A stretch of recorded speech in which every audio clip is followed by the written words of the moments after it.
여러분 안녕하십니까, 백운기입니다. 판세가 거의 굳어지면서 여권과 여권의 나팔수들이 거의 발악을 하고 있습니다. TV를 켜면 종편은 말할 것도 없고 공중파도 양문석, 김준혁 후보로 도배질을 합니다. 역겨워서 볼 수가 없습니다. MBC마저도 정신 못 차리고 공정하게 한답시고 맞장구를 칩니다. 이번 총선이 양문석, 김준혁 후보만 나온 선거판입니까? 왜 그러는지 알겠는데 오늘은 한번 짚어봐야겠습니다. 이번 총선이 어떤 총선입니까? 대통령 윤석열을 심판해야 할 이유는 차고 넘칩니다. 취임도 하기 전에 느닷없이 대통령실을 옮긴다면서 얼마나 난리를 쳤습니까? 돈은 또 얼마나 썼습니까? 이 와중에 천공인가 무엇인가가 등장했는데 과연 이 점쟁이하고 아무런 관련은 없습니까? 양평고속도로 종점을 바꿔서 김건희 일가에 엄청난 특혜를 안겨주려고 했던 것도 취임도 하기 전에 일어난 일이었습니다. 도대체 무엇 때문에 정권을 잡으려 했는지 처음에는 몰랐는데 이제 조금씩 알겠습니다. 국민의 삶은 안중에도 없고 대통령 자리가 최고의 권력이라고 하니 오로지 그것을 탐하고 그 열매와 단맛을 마음껏 향유하기 위한 것, 그 밖에 뭐가 있습니까? 취임한 지 얼마 되지 않아서 대통령실 바로 옆에서 상상도 할 수 없는 참사가 일어났습니다. 무려 159명이 일시에 목숨을 잃었습니다. 그런데도 유족들의 마음을 어루만지기는커녕 죄인 취급을 합니다. 책임지는 놈도 한 놈도 없습니다. 취임한 지 1년쯤 지나서는 오송 지하차도에서 14명이나 숨지는 참사가 일어났지요. 행정부가 제대로 움직였다면 일어날 수 없는 사고였습니다. 그런데도 사과 한마디 없고 역시 책임지는 놈도 없습니다. 잘못을 해도 사과할 줄 모르는 저 뻔뻔함은 급기야 자신의 배우자가 사저에서 민간인을 만나 명품백을 받아 챙기는 모습을 온 국민이 똑똑히 다 봤는데도 바뀌지 않습니다. 매정하게 대할 수가 없어서 그랬다고 변명합니다. 이게 정상적인 사고를 가진 자면 할 수 있는 말입니까? 그 배우자로 말할 것 같으면 학력 조작 사실이 드러나자 머리를 조아리며 뒤에 숨어서 내조만 하겠다고 말했던 사람입니다. 그런데 어땠습니까? 주요 인사에 어른거리고 주요 정책도 개입하겠다고 말하고 외국에 나가서는 명품샵이나 들락거립니다. 지금 안 보이는데 왜 안 보입니까? 우리만 압니까?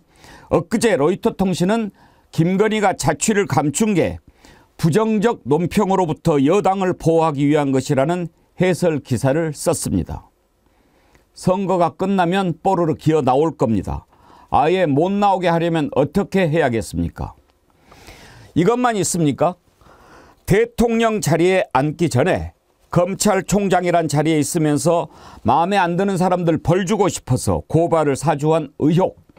언젠간 진실이 밝혀질 텐데 그 버릇 못 버려서 최수근 상병 사망 사건 수사를 원칙대로 한 사람을 감옥에 집어넣으려고 하다가 여의치 않자 그 핵심 인물에게 대사 자리를 줘서 외국으로 도피시키고 입을 막으려고 하지 않았습니까?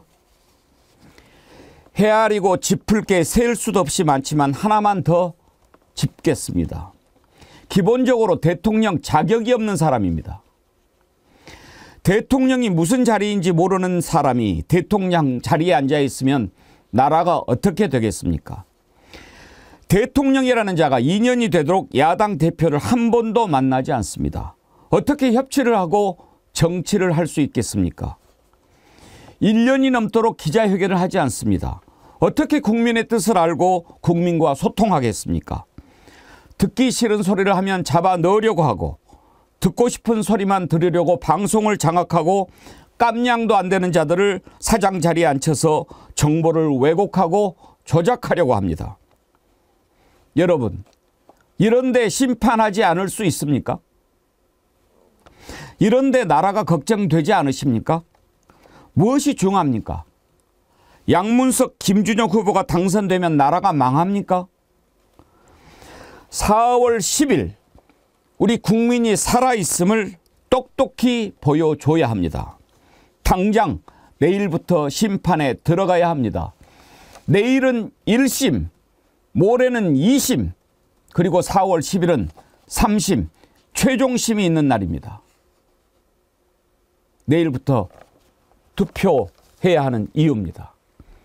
생방송 배국의 정치 1번지 출발합니다.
뭐든지 오래 하면 그냥 젖어들고 당연한 것처럼 생각하게 됩니다. 그래서 우리가 항상 새롭게 깨어나려고 노력해야 합니다. 이채양명주 계속 이야기하니까 이제 그냥 이채양명주도 그러려니 하는데, 오늘 아침에 왜 우리가 이채양명주 기억하고 심판해야 되는지 다시 한번 투표를 앞두고 생각을 해봐야 되겠다 해서 오프닝 멘트가 좀 길었습니다. 택용정님, 정치 1번지 시청자 여러분 안녕하세요. 화창한 봄에 사전투표 날이 내일로 다가왔습니다. 본투표 못하시는 분은 지역 관계없이 전국 어디서나 투표가 가능하니 신분증만 지참하시면 됩니다. 국민의 한 표 한 표가 제2의 광복절이 될 것입니다. 네, 그러시죠. 제2의 광복절 4월 10일 날 본투표가 있고요. 4월 11일이면 이제 모든 것이 다 정리가 될 것입니다. 그런데요, 4월 11일이 무슨 날인지 아시죠? 대한민국 임시정부 수립 기념일입니다. 그날 우리가 정말 새로운 나라를 만든다는, 우리가 만들었다는 그 감격과 기쁨을 함께하는 그런 날이 됐으면 좋겠습니다. 오늘 함께 하실 세 분 패널 소개하겠습니다. 안진걸 소장님 들어오세요. 지금 예, 국회에서 안진걸 소장 이채양명주 시민연대 출범식 할 때식이에요? 출범식이에요? 출범식. 마이크 차시고. 그 현수막을 가져갔습니다. 아, 그래요. 일단 마이크 차시고. 너무 커가지고. 오늘은 이채양명주 대표들이 모이셨어요. 안진걸 민생경제연구소 소장 나오셨고, 또 지난번 주가 조작과 관련해서 아주 시원하게 짚어주셨던 배태준 변호사 오셨습니다. 어서 오십시오. 안녕하세요. 배태준입니다. 예, 그리고 구교형 경향신문 기자 함께합니다. 어서 네, 오십시오. 안녕하세요. 구교입니다. 안진걸 소장, 이채양명주 시민연대 오늘 국회에서 좀 봤는데 한 가지 불만이 있어요. 예, 말씀하십시오. 그 배지를 차고 해야지. 백운기의 정어리 TV에서 시작됐단 말까지는 했거든요. 근데 배지를 제가 시민들한테 빼앗겼습니다. 아하. 가는 데마다 달라고 하시고 심지어 여기 이거 하나 남았는데니까 그거 달래요. 그건 꼽을 쳐 놓으셔야죠. 아니 못 꼽을 쳐서 그래서 빼앗기고 대신 그 제가 리본을 사진을 찍어가지고 제 SNS에 올렸는데 반응이 정말 좋았습니다. 특히 오늘 이창훈 시민님 지금 사진 나가는데요. 저 제 옆에 오른쪽 옆에 박승복 목사님 옆에 저기 어떤 또 한 분의 목사님 계신데 그 유명한 민들레 영토의 지승용 대표님. 그러니까 민들레 영토라는 정말 90년, 2000년대 최고의 감성 있죠. 감성 카페. 그다음에 무슨 모이면 카페. 독서 토론. 지금도 경희대 앞에 하나가 남아있답니다. 아직까지는 대표신데 목사님이셨더라고요. 근데 저런 분들까지도 도저히 참을 수 없다. 이쪽에 사업가잖아요. 자기 이름 걸고 이창명주 10년대 공동대표로 참여하셨습니다. 예. 그래요. 우리 안진걸 소장님께서 이창명주 홍보대사 하시는데 이제 이창명주 시민연대가 출범했으니까 물론 우리가 4월 10일 또 내일 모레 확실하게 이창명주 심판하겠지만 그렇다고 해서 바로 끝나는 게 아니니까. 맞습니다. 예. 확실하게 심판할 때까지 그 시민연대 활동 잘 해주시고 예. 저희도 뒤에서 열심히 지원하겠습니다. 예. 나중에 저 이창민 시민연대 정말 주도하신 분들 보면 기존의 사회운동 세력이 아니거든요. 저만 이제 실무를 띠라고 이제 같이 가는 건데 한번 스튜디오에 초대해가지고 이렇게 방송하면 아마 애청자들께서도 민들레 때 대표가 저분이었구나도 보실 거고 무슨 목사님 신분 이런 분들이 대거 참여하시니까 그다음에 해병연대 자유정의 해병연대라는 조직이 생겼어요. 그래서 오늘 기자회견에서 필승하면서 하시더라고요. 빨간 모자 쓰고. 그래서 굉장히 이색적인 기자회견인데 지금 한국 사회가 너무 슬프다 보니 이제 그런 모임까지 생긴 것 같습니다. 알겠습니다. 오늘 오프닝 멘트에서 제가 지금 여권의 나팔수가 돼버린 방송 매체들이 어떤 짓을 하고 있는지 참 말씀을 드리면서 역겹다 이런 표현 썼는데 역겹다 점잖게 표현한 겁니다. 여러분들 아침부터 기분 상하실까 봐 제가 구역질 난다는 표현 안 썼는데요. 정말 구역질 납니다. 해도 너무합니다. 어제 제가 공부 때문에 제가 항상 말씀드리죠. 여러분은 안 보셔도 됩니다. 저는 공부 때문에 봅니다. 그런데 TV조선 맨 앞에 화면에 뭘 띄웠는지 여러분 안 보셔서 잘 모르시죠? 양문석 김준혁을 띄워요. 양문석 김준혁 선거입니까? 다른 종편 말할 것도 없고 공영방송 KBS도 마찬가지입니다. 왜 그렇게 합니까? 우리가 다 알지 않습니까? 이미 판세가 기울어서 어찌 해볼 도리가 없는데 그나마 뭐 조금 몇 군데가 지금 잘만 해보면 될 것 같다 이런 착각 때문에 야 모든 방송 매체들 다 동원해갖고 김준혁 양문석만 틀어대. 그러면 어떻게 될지 몰라. 이런 생각하는 것 아니겠어요? 그런다고 됩니까? 어제는 한동훈이 뭐 나와서 우리가 몇 석을 어떻게 이기고 지고 뭐 박빙이고 이렇게 얘기를 하던데 그런 얘기 하는 거 처음 들어봤어요. 선대위원장이. 그런데 하더라고요. 왜 하겠습니까? 한동훈 발언부터 먼저 한번 들어볼까요? 우리의 판세 분석에 따르면 국민의힘이 전국에 55곳에서 박빙으로 이기거나 지고 있습니다. 그중에 수도권이 26곳입니다. 결코 안심하거나 포기할 수 없는 절박한 상황입니다. 여기서 다 무너지면 개헌선이 무너지게 될 겁니다. 절체절명의 위기라는 말씀을 드립니다. 그렇게 박빙 지역에서 무너져서 개헌 저지선마저 뚝 뚫린다면 대한민국이 정말 많은 사람들이 피땀 흘려 이룬 지금의 성과를 모두 무너뜨리게 될 겁니다. 무너뜨리려고 하는 겁니다. 지금.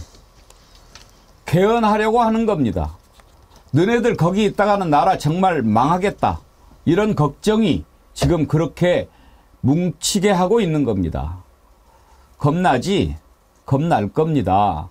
그렇게 하면 안 됐죠. 구교영 기자님. 네. 전반적으로 판세가 이제 뭐 정리가 됐고 이제 오늘부터는 새로운 여론조사 결과 발표할 수 없잖아요. 네. 그 전에 했던 여론조사는 얘기할 수 있는 거죠. 네, 맞습니다. 네. 제가 오늘 표를 하나 받았는데 이게 팩트인지는 잘 모르겠는데 구교영 기자님 혹시 취재했는지 모르겠습니다만 네. 여론조사 꽃에서 예상 그 여론조사 한 걸 딱 이렇게 표를 보내와서 받았는데요. 전반적으로 지금 여당이 비례 합해서 84석이고 네. 야권이 비례 32석 합해서 216석 이렇게 조사가 된 표를 받았는데 이게 여론조사 꽃에서 한 게 맞습니까? 제가 사실 여론조사 꽃의 결과는 확인을 못했는데요. 다수의 그 전에 나왔던 여론조사 결과를 종합하면 분명히 범야권이 우세한 것은 분명히 사실인 것 같습니다. 네.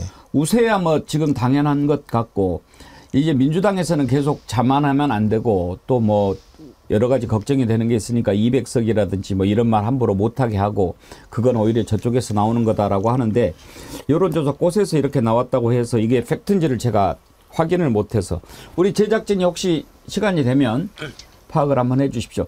어떻습니까? 구 기자님이 이렇게 보셨을 때 지금 전반적으로 판세는? 지금 한동훈 위원장이 아까 발언을 우리가 TV를 통해서 봤는데요. 언급한 것이 바로 개헌 저지선마저 무너진다는 표현이 굉장히 인상적입니다. 왜냐하면 사지에 몰리면 읍소를 할 수밖에 없는 것이거든요. 그러면 개헌 저지선이란 건 무엇이냐? 결국 200선을 기준으로 나눠집니다. 국회 재적의원의 3분의 2인 200석을 얻게 되면 크게 세 가지 권한을 갖게 되는데요. 하나는 헌법을 개정할 수가 있고 두 번째는 대통령을 탄핵 소추할 수 있고 세 번째는 국회의원 제명도 가능합니다. 여기에 한 가지 더 보태면 지금 분명히 지금도 범야권이 의석수를 많이 가지고 있음에도 절대 다수임에도 불구하고 여러 가지 법안들이 대통령실만 갔다 오면 반사가 돼 돌아오지 않습니까? 그런데 3분의 2가 넘어서 200석 이상을 확보하게 되면 대통령의 거부권에 대해서도 거부권을 행사할 수 있기 때문에 의미가 없어집니다. 그러니까 한마디로 뭐가 되면 입법적으로 할 수 있는 모든 일을 할 수 있다는 얘기가 되는 것이거든요. 결국은 한동훈 위원장의 저런 발언에는 그렇게 될 수 있다라는 판세 결과를 일부 보고받은 그 불안감이라든 것들이 표출된 것이라고 해석할 수 있을 것 같습니다. 그래요. 배태준 변호사님도 이렇게 저렇게 좀 들어볼 텐데 네네. 지금 전반적으로 어떻게 흘러가는 것 같습니까? 그러니까 사실 이 선거는 정말 마지막까지 모르기 때문에 마지막까지 끝까지 최선을 다한다. 이게 가장 중요한 거긴 하지만 지금 분명히 한 2월 말에서 이제 3월 넘어가면서 그다음 지금 이제 4월까지 오면서 그 이후로는 확실히 야권이 지금 굉장히 우세한 것 같고요. 그래서 뭐 그 이유는 이제 여러 가지가 있지만 예를 들어 뭐 이제 조국혁신당에서 굉장히 선명성을 내세우면서 정말 이번 정권 심판 이런 메시지를 아주 명확하게 갖고 그리고 정말 잊을만 하면 나오잖아요. 왜 그 이종석 그 호주 대사 진짜 나라 망신인데 정말 그런 걸 잊을만 하면 이걸 터뜨리면서 정말 자기네가 지금 자살골을 그렇게 넣어놓고 이제 와서 읍소를 하고 이제 와서 개헌저지선 뭐 어쩌라고. 그러니까 여태까지 해온 일들에 대한 업보기 때문에 지금 우세한 건 맞는데 그렇지만 남은 일주일 정말 더 열심히 해야 됩니다. 진짜 선거는 고개를 들면 바로 죽습니다. 그렇기 때문에 네. 무조건 열심히 해야 돼요. 지금부터도. 예. 근데 이제 안정걸 소장 궁금한 게 네. 본인이 뭐 불리하다 또는 도와달라 뭐 이렇게 얘기하는 건 좋은데 현재 몇 석이 박빙이고 이렇게 하는 것은 참 드문 일이잖아요. 네, 맞습니다. 한동훈이 왜 그렇게 했을까요? 아마 뭐 여의도 연구원 뭐 보고자료 같은 걸 받아가지고 한 것 같은데요. 그러니까 개헌 저지선, 즉 200석이면 개헌선 또는 탄핵선 또 거부권을 무력화하는 선이니까 결국 한 50군데 안팎에서 지금 마지막 승부가 난다. 우리가 100석 이상이 될 수도 있고 100석 이하가 될 수도 있는데 최소 100석은 달라는 이야기를 하기 위해서 50곳이 격전지니 거기에 있는 분들 중심으로 투표를 좀 해달라. 김진 전 중앙일보 논설위원회 그 망언, 젊은이가 망친 나라, 노인들이 좀 살려달라. 차마 그렇게 말은 할 수는 없고 어쨌든 자신들의 지지층 특히 어르신 세대에게 우리가 견저지는 막을 수 있도록. 그러니까 그 앞에 단서가 이겁니다. 대한민국이 공산화된다. 뭐 자유민주주의의 자유를 삭제한다. 한동훈 비대위원장이 직접 한 말도 있고 안 한 것도 있지만 지금 이른바 범윤석열 김건희 한동훈 세력이 짓거리고 다니는 이야기가 그거거든요. 자유를 헌법에서 어떻게 삭제를 합니까? 그다음에 뭐 대한민국 어떻게 공산화가 됩니까? 지금 어르신들 카톡방에요. 곧 공산화 된다고 난리 가짜뉴스를 엄청 돌립니다. 정강훈처럼 연대가지고. 그러니까 차마 자기 입으로 그건 못하고 그걸 막기 위해서 지금 온라인에 카톡방에 도는 가짜뉴스는 개헌에서 자유도 떼고 대한민국을 공산국가로 만든다라는 가짜뉴스 엄청 돌거든요.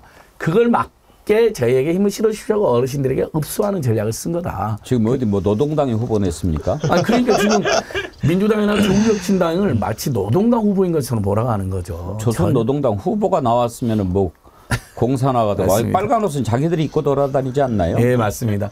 더욱이 이제 민주당이나 조국혁신당을 분석해온 제 입장에서는 사실은 예전에 그 평화통일 노선보다도 좀 더 후퇴한 면이 있어요. 왜냐하면 북한이 이제 굉장히 너무 골치 아프게 하니까 민주당, 조국혁신당 같은 이런 개혁정당에서도 북한 문제는 조금 더 강경해진 입장이 있거든요. 옛날처럼 이렇게 DJ처럼 화해하자, 통일하자, 대화하자는 게 그 민주당이나 조국혁신당의 공약이 없어요. 남북관계를 평화적으로 관리하자는 건 당연한 거고 화해를 지향하는 건 당연하지만 적극적인 화해 정책을 못 내세우고 있습니다. 왜냐하면 북한이 너무 지금 좀 함부로 하고 골치 아프게 하니까 우리 국민들 정서 낙하되어 있으니까 그걸 뻔히 알면서 민주당이나 조국신당 되면 공산화가 된다. 북한하고 협작을 한다. 이거 말도 안 되는 이제 가짜를 퍼뜨리는 건데 한동훈은 이제 마지막으로 그 아까 말한 김진의 말처럼 70대 이상의 어르신들이 제발 좀 우리 좀 살려주세요라고 읍소하는 거로 보입니다. 말씀 듣다 보니까 열받아서 머플러를 못 하겠네. 머플러 오늘 벗고 해야 되겠어. 더워요. 이채양명주 배지는 이따가 적당한 데다 붙여야 되겠습니다. 그런데 참 혹시 들으신 거 있어요? 지금 원래는 뭐 일당 운운하다가 이제 100석도 안 될 것 같으니까 뭐 이런저런 얘기를 하는데 김준일 에디터인가? 거기가 뭐 여의도 연구원가 나온 자료가 60석으로 뭐 조사됐다 이런 얘기를 했다가 국민의힘 고발당하고 그랬는데 그런 게 있기는 있나요, 고경 기자? 글쎄요, 뭐 내부적으로 당연히 지표가 있을 텐데요. 뭐 저도 이제 여의도 연구원 자료를 비공식 자료이기 때문에 본 적은 없기 때문에 함부로 말씀드리기 어렵지만은 아마도 보수 얘기하지 마세요. 걸리니까. 보수 패널들의 입장도 굉장히 지금 야권의 승리를 점치는 의견들이 많습니다. 예를 들면 뭐 이분을 정확하게 국민의힘 출신이라고 해서 완전히 보수라고 보기는 어렵지만 장성철 공론센터 소장 같은 경우에도 결과 예측을 물었을 때 아마도 이제 그 여당이 101석 정도를 하지 않을까라는 관측을 내놓을 정도로 아마도 그런 101석을 얘기했을 때는 본인이 봤던 여러 가지 자료를 근거로 했을 가능성이 높거든요. 그렇기 때문에 그런 분위기만은 분명한 것 같다. 이렇게 전달드릴 수 있을 것 같습니다. 예. 네. 이제 뭐 내일부터 투표니까 거의 끝나갑니다만은 마지막 남은 거 어떻게 해서든지 좀 뒤집어 보려고 하는 것 뭐가 있겠습니까? 그냥 뭐 한 번만 살려주십시오. 막 징징 짜는 거 말고는 없죠. 읍소 작전 이른바. 이런 거 조심해야 됩니다. 반성할 사람 같으면 진작 반성했다니까요. 아까 제가 말씀드렸잖아요. 사과를 모르는 사람들입니다. 이재명 대표가 가장 경계하자고 하는 것도 바로 그 부분입니다. 들어보시죠. 이제 뭐 예측한 대로 드디어 이제 읍소 작전 울고 이제 사과하고 뭐 솔직히 사과 쇼죠. 이때까지 그들이 끊임없이 뭐 선거 때 막판 되면 꼭 사과하고 큰절하고 이랬는데 그 후에 바뀐 게 없잖아요. 다시 되돌아가고. 그 국민의힘 이 보수 세력들의 좀 특기라고 할까? 뭐 그런 것들이죠.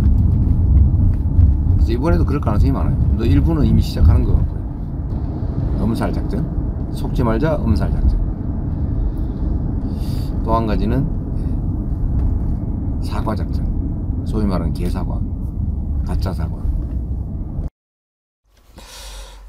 사과라고는 모르는 정권이니까 지금 저 사과를 한들 모르겠어요. 지금이라도 대통령이 국민 앞에 무릎 꿇고 죽을 죄를 졌습니다라고 얘기하면 돌아올지. 그런데요, 오늘 아침에 보니까 또 뭐 민생토론 이걸 딱 해요. 저건 또 무슨 짓이지? 28일부터 안 한다고 그랬는데 보니까 이제 28일부터 민생토론 안 한다고. 왜? 뭐 공식 선거운동 기간이니까 그전에 뭐 다 했으니까 그랬겠죠. 근데 뭐지 하고 봤더니 민생토론 점검회의. 그래가지고 민생 대토론을 이렇게 해서 했고 뭐 이렇게 우리가 했고 그 얘기를 또 다시 리바이벌 하려고 그 회의를 하더라고요. 배태진 변호사님. 네네. 좀 뭐랄까 뻔뻔 뭐 기본 좀 양심이 없는 것 같아요.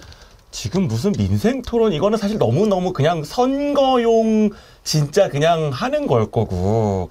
그러니까 아까 이제 사실 선거에서 되게 조심해야 되는 것들은 사실 아까 이제 동정표 이제 그런 거였잖아요. 그렇게 해서 뭐 불쌍해서 왜냐면 이제 저도 이제 선거를 한번 이제 예비 후보를 한번 해보면서 느낀 건데 불쌍해서 안타까워서 미안해서 고생해서 한 번 더 이제 막 이렇게 하는 것들이 있는데 사실 그게 아니라 그럼 지금 이 정권 2년 동안 국민들을 어떻게 대했느냐.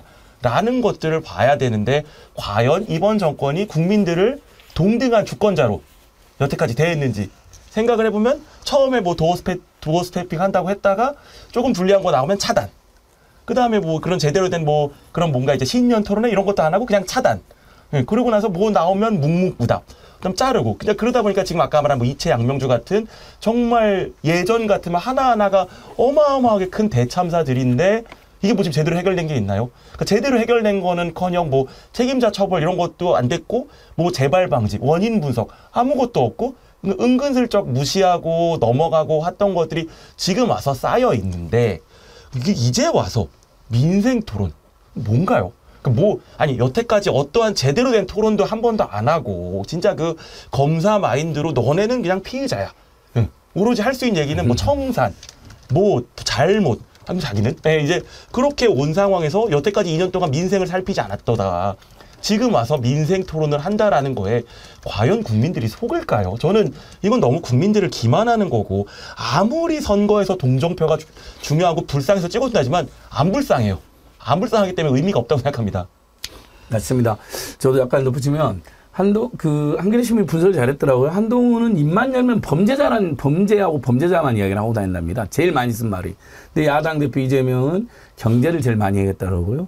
사실 지금은 진즉부터 경제와 민생에 올인했어야죠. 근데 경제와 민생에 올인하면 제1야당 대표를 만나서 상의를 같이 했어야 됩니다.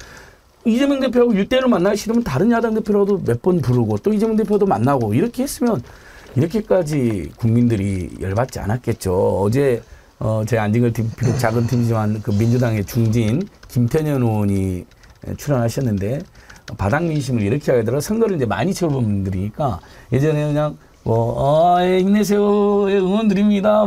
요런 분위기라면 저쪽에서 사람들이 막 뛰어와가지고 반드시 이겨야 돼요. 반드시 심판해야 됩니다. 못 살겠습니다. 이게 선거를 치러본 사람들 공통적인 의견이거든요. 그냥 손을 꽉 잡으면서 지면 안 됩니다. 제발 그래요? 살려주세요. 이런 선거는 처음이라고 이구동성 야권 후보자들이 이야기하더라고요. 근데 거기에 불을 지른 게 저는 한동훈의 선거 전략이라고 생각합니다. 그리고 윤석열의 민생 토론을 생각하는데 그동안 2년 동안 야당도 안 만나, 울부짖는 서민들, 중소상공인들 안 만나, 맨 이차혁명조, 오특고전 이런 나쁜 짓만 했어. 근데 마치 민생청년 전국을 돌아다니면서 돈 쓰겠다는 게 미국 예산보다 더 많은 2,000조 가까이 쓰겠다고 뻥을 치고 그것 때문에 표가 떨어진다고 여권에서도 지적하는데 윤석열은 그걸 인정하고 싶지 않은 거예요. 그러니까 야 내가 민생 챙기는 모양새는 너희들한테 도움 되겠자고 또 한 번 또 민생 챙기는 모양새인데 그러니까 법률권에서는 정말 저 사람 탈당시켜야 된대.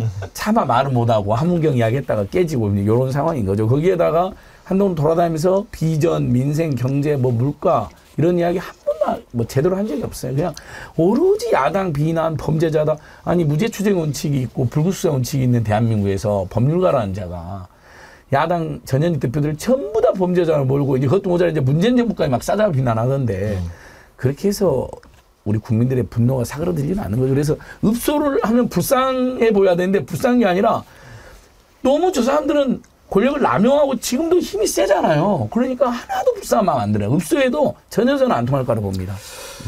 자, 이제 판세가 거의 기울었고 좀 구체적인 주요 관심 지역은 잠시 후에 구교영 기자와 함께 들여다보도록 할 텐데요. 보수형님 TV 오늘 또 슈퍼챗 2만 원 쏘시면서 2만 하면 꼭 투표해야 이깁니다. 가족, 친구, 친지, 옆집, 뒷집 투표 독려해 주세요.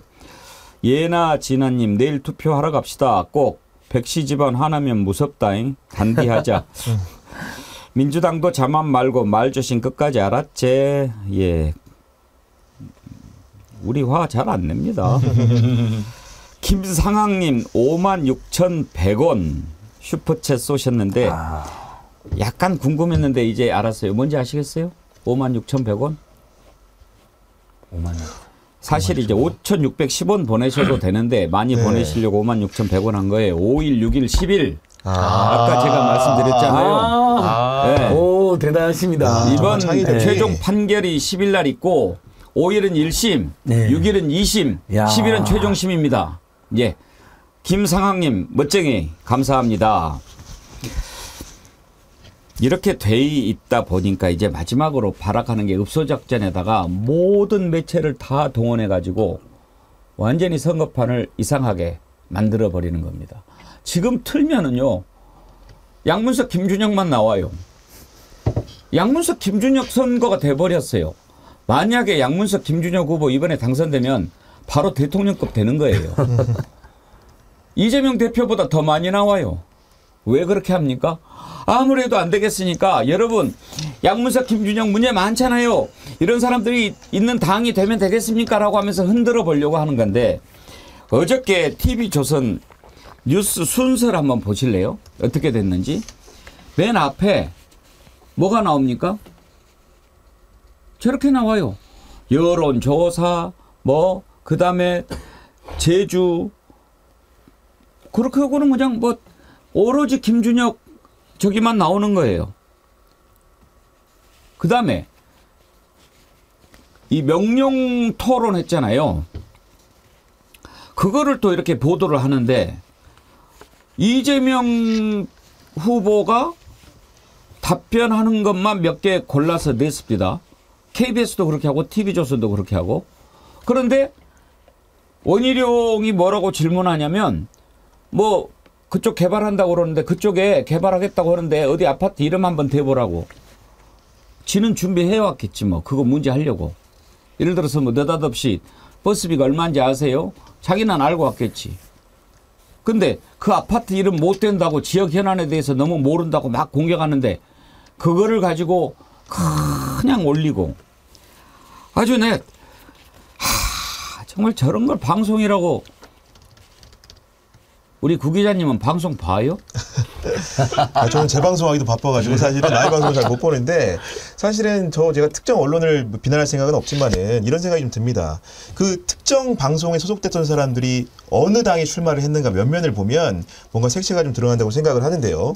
국민의힘에 이미 그것도 강남의 노른자위 땅에 그 해당 방송사의 후보가 2명 나와 있습니다. 그 서울 송파갑에는 박정훈 앵커가 나와 있고요. 그리고 서울 서초홀에는 신동욱 앵커가 나와 있습니다. 결국은 이게 그렇게 언론인을 직전까지 하다가 정치권으로 직행을 해서 그것도 수도권에서 가장 유리한 지역구에 공천을 받는다? 이게 사실 상당 부분 뭔가 의심되는 측면이 없지 않고요. 그리고 자사에서도 이런 공천을 비난한 적이 있습니다. 그렇기 때문에 결국은 초록은 동색이라는 걸 굳이 입증하지 않아도 되는데 그런 부분들을 너무 드러낸 게 아닌가 이런 판단을 좀 하고 있습니다. 그러다 보니까 코미디가요. 어제 TV조선에서 이제 어제 마지막 여론조사 발표하는 날이니까 3군데를 여론조사했다고 딱 내놓는 거예요. 근데 좀 뜬금없더라고요. 별로 그렇게 관심 있는 지역도 아니에요. 그런데 그 3개를 딱 이렇게 했는데 내가 어딘지 기억이 잘 안 나는데 다 거기도 국민의힘이 지고 있어요. 왜 그랬을까? 내가 가만히 생각해 보니까 짚히는 게 다른 데 다 지는데 여기는 혹시 조금 국민의힘 후보가 이길 수도 있지 않을까? 그렇게 해서 그 지역을 한 것 같아요. 근데 거기도 지는 걸로 나왔는데 여론조사 했는데 발표를 안 할 수도 없고 가짜로 보도할 수도 없고 울며 겨자 먹기로 보도를 하는 것 같더라고요. 그랬는데 그 와중에 또 어떻게 그걸 찾아냈냐면요. 제가 보면서 얼마나 웃었던지. 자꾸 찾아가지고 딱 하나 찾은 게 다 지는데 20대에서 뭐 보니까 조금 국민의힘이 후보가 이기더라 하고 그것만 또 부각해서 보도를 해요. 에라이. 그냥 하여튼 봅시다. 저런 쓰레기들을 말이죠. 그런 거 쓰레기는 다루지 말고 또 다른 쓰레기 한번 보죠. 이제 관심 있는 지역이 사실 이런 데는 좀 관심 있어요. SBS가 여론조사 한 거 보니까 이재명, 원희룡, 그다음에 전현희, 윤희숙, 김두관, 김태호 이 조사를 했어요. 관심 가죠. 일단 뭐 이재명, 원희룡 이게 처음엔 좀 비슷비슷한 것처럼 나왔는데 어제 SBS 조사 보니까 이재명 55, 원희룡 37 오차범위 밖으로 완전히 밀려났고요. 전현희, 윤희숙 48대 37 여기는 이제 한강 벨트라고 그래가지고 하는 건데 그나마 좀 해볼 만한 승부처였다고 국민의힘 생각했을 텐데 여기도 역시 오차범위 벗어났습니다. 그다음에 김두관, 김태호 49대 41 낙동강 벨트 표심을 보는 거죠. 맨 처음에 시작할 때만 해도 김태호 후보가 조금 앞서는 여론조사도 있었는데 여기도 이제 뭐 뒤비졌습니다. 이렇게 전반적으로 다 불리한 것으로 나오니까 한동훈이 저렇게 하고 있는 것 같은데 자 오늘 한번 전반적으로 마지막 여론조사로 본 판세 분석 한번 구기영 기자와 해보도록 하겠습니다. 구 기자 어디 좀 짚어볼까요? 네, 대다수 여론조사 전문가들이 범야권의 우세를 점치는 가운데 그 판세를 가릴 지역은 전체 300선 가운데 아무래도 수도권과 그 부울경 중심으로 좀 봐야 될 것 같습니다. 왜냐하면 수도권이 보유한 의석수가 122석이나 되고요. 그리고 부울경 의석수가 40석이나 됩니다. 두 합치면 어떻습니까? 162석이거든요. 그럼 절반을 훌쩍 뛰어넘는 것이기 때문에 이런 중대 분수령이 될 지역구들, 특히 이제 선거의 기점이 될 부분들 중심적으로 살펴보도록 하겠습니다. 먼저 48석을 가진 서울 지역구에서의 그런 접전지를 살펴보도록 하겠습니다. 먼저 동작을 좀 보도록 하겠습니다. 그저께 이재명 대표가 자신의 재판으로 공식 일정을 잡지 않았는데요. 그럼에도 불구하고 오후에 깜짝 방문한 곳이 있습니다. 바로 동작인데요.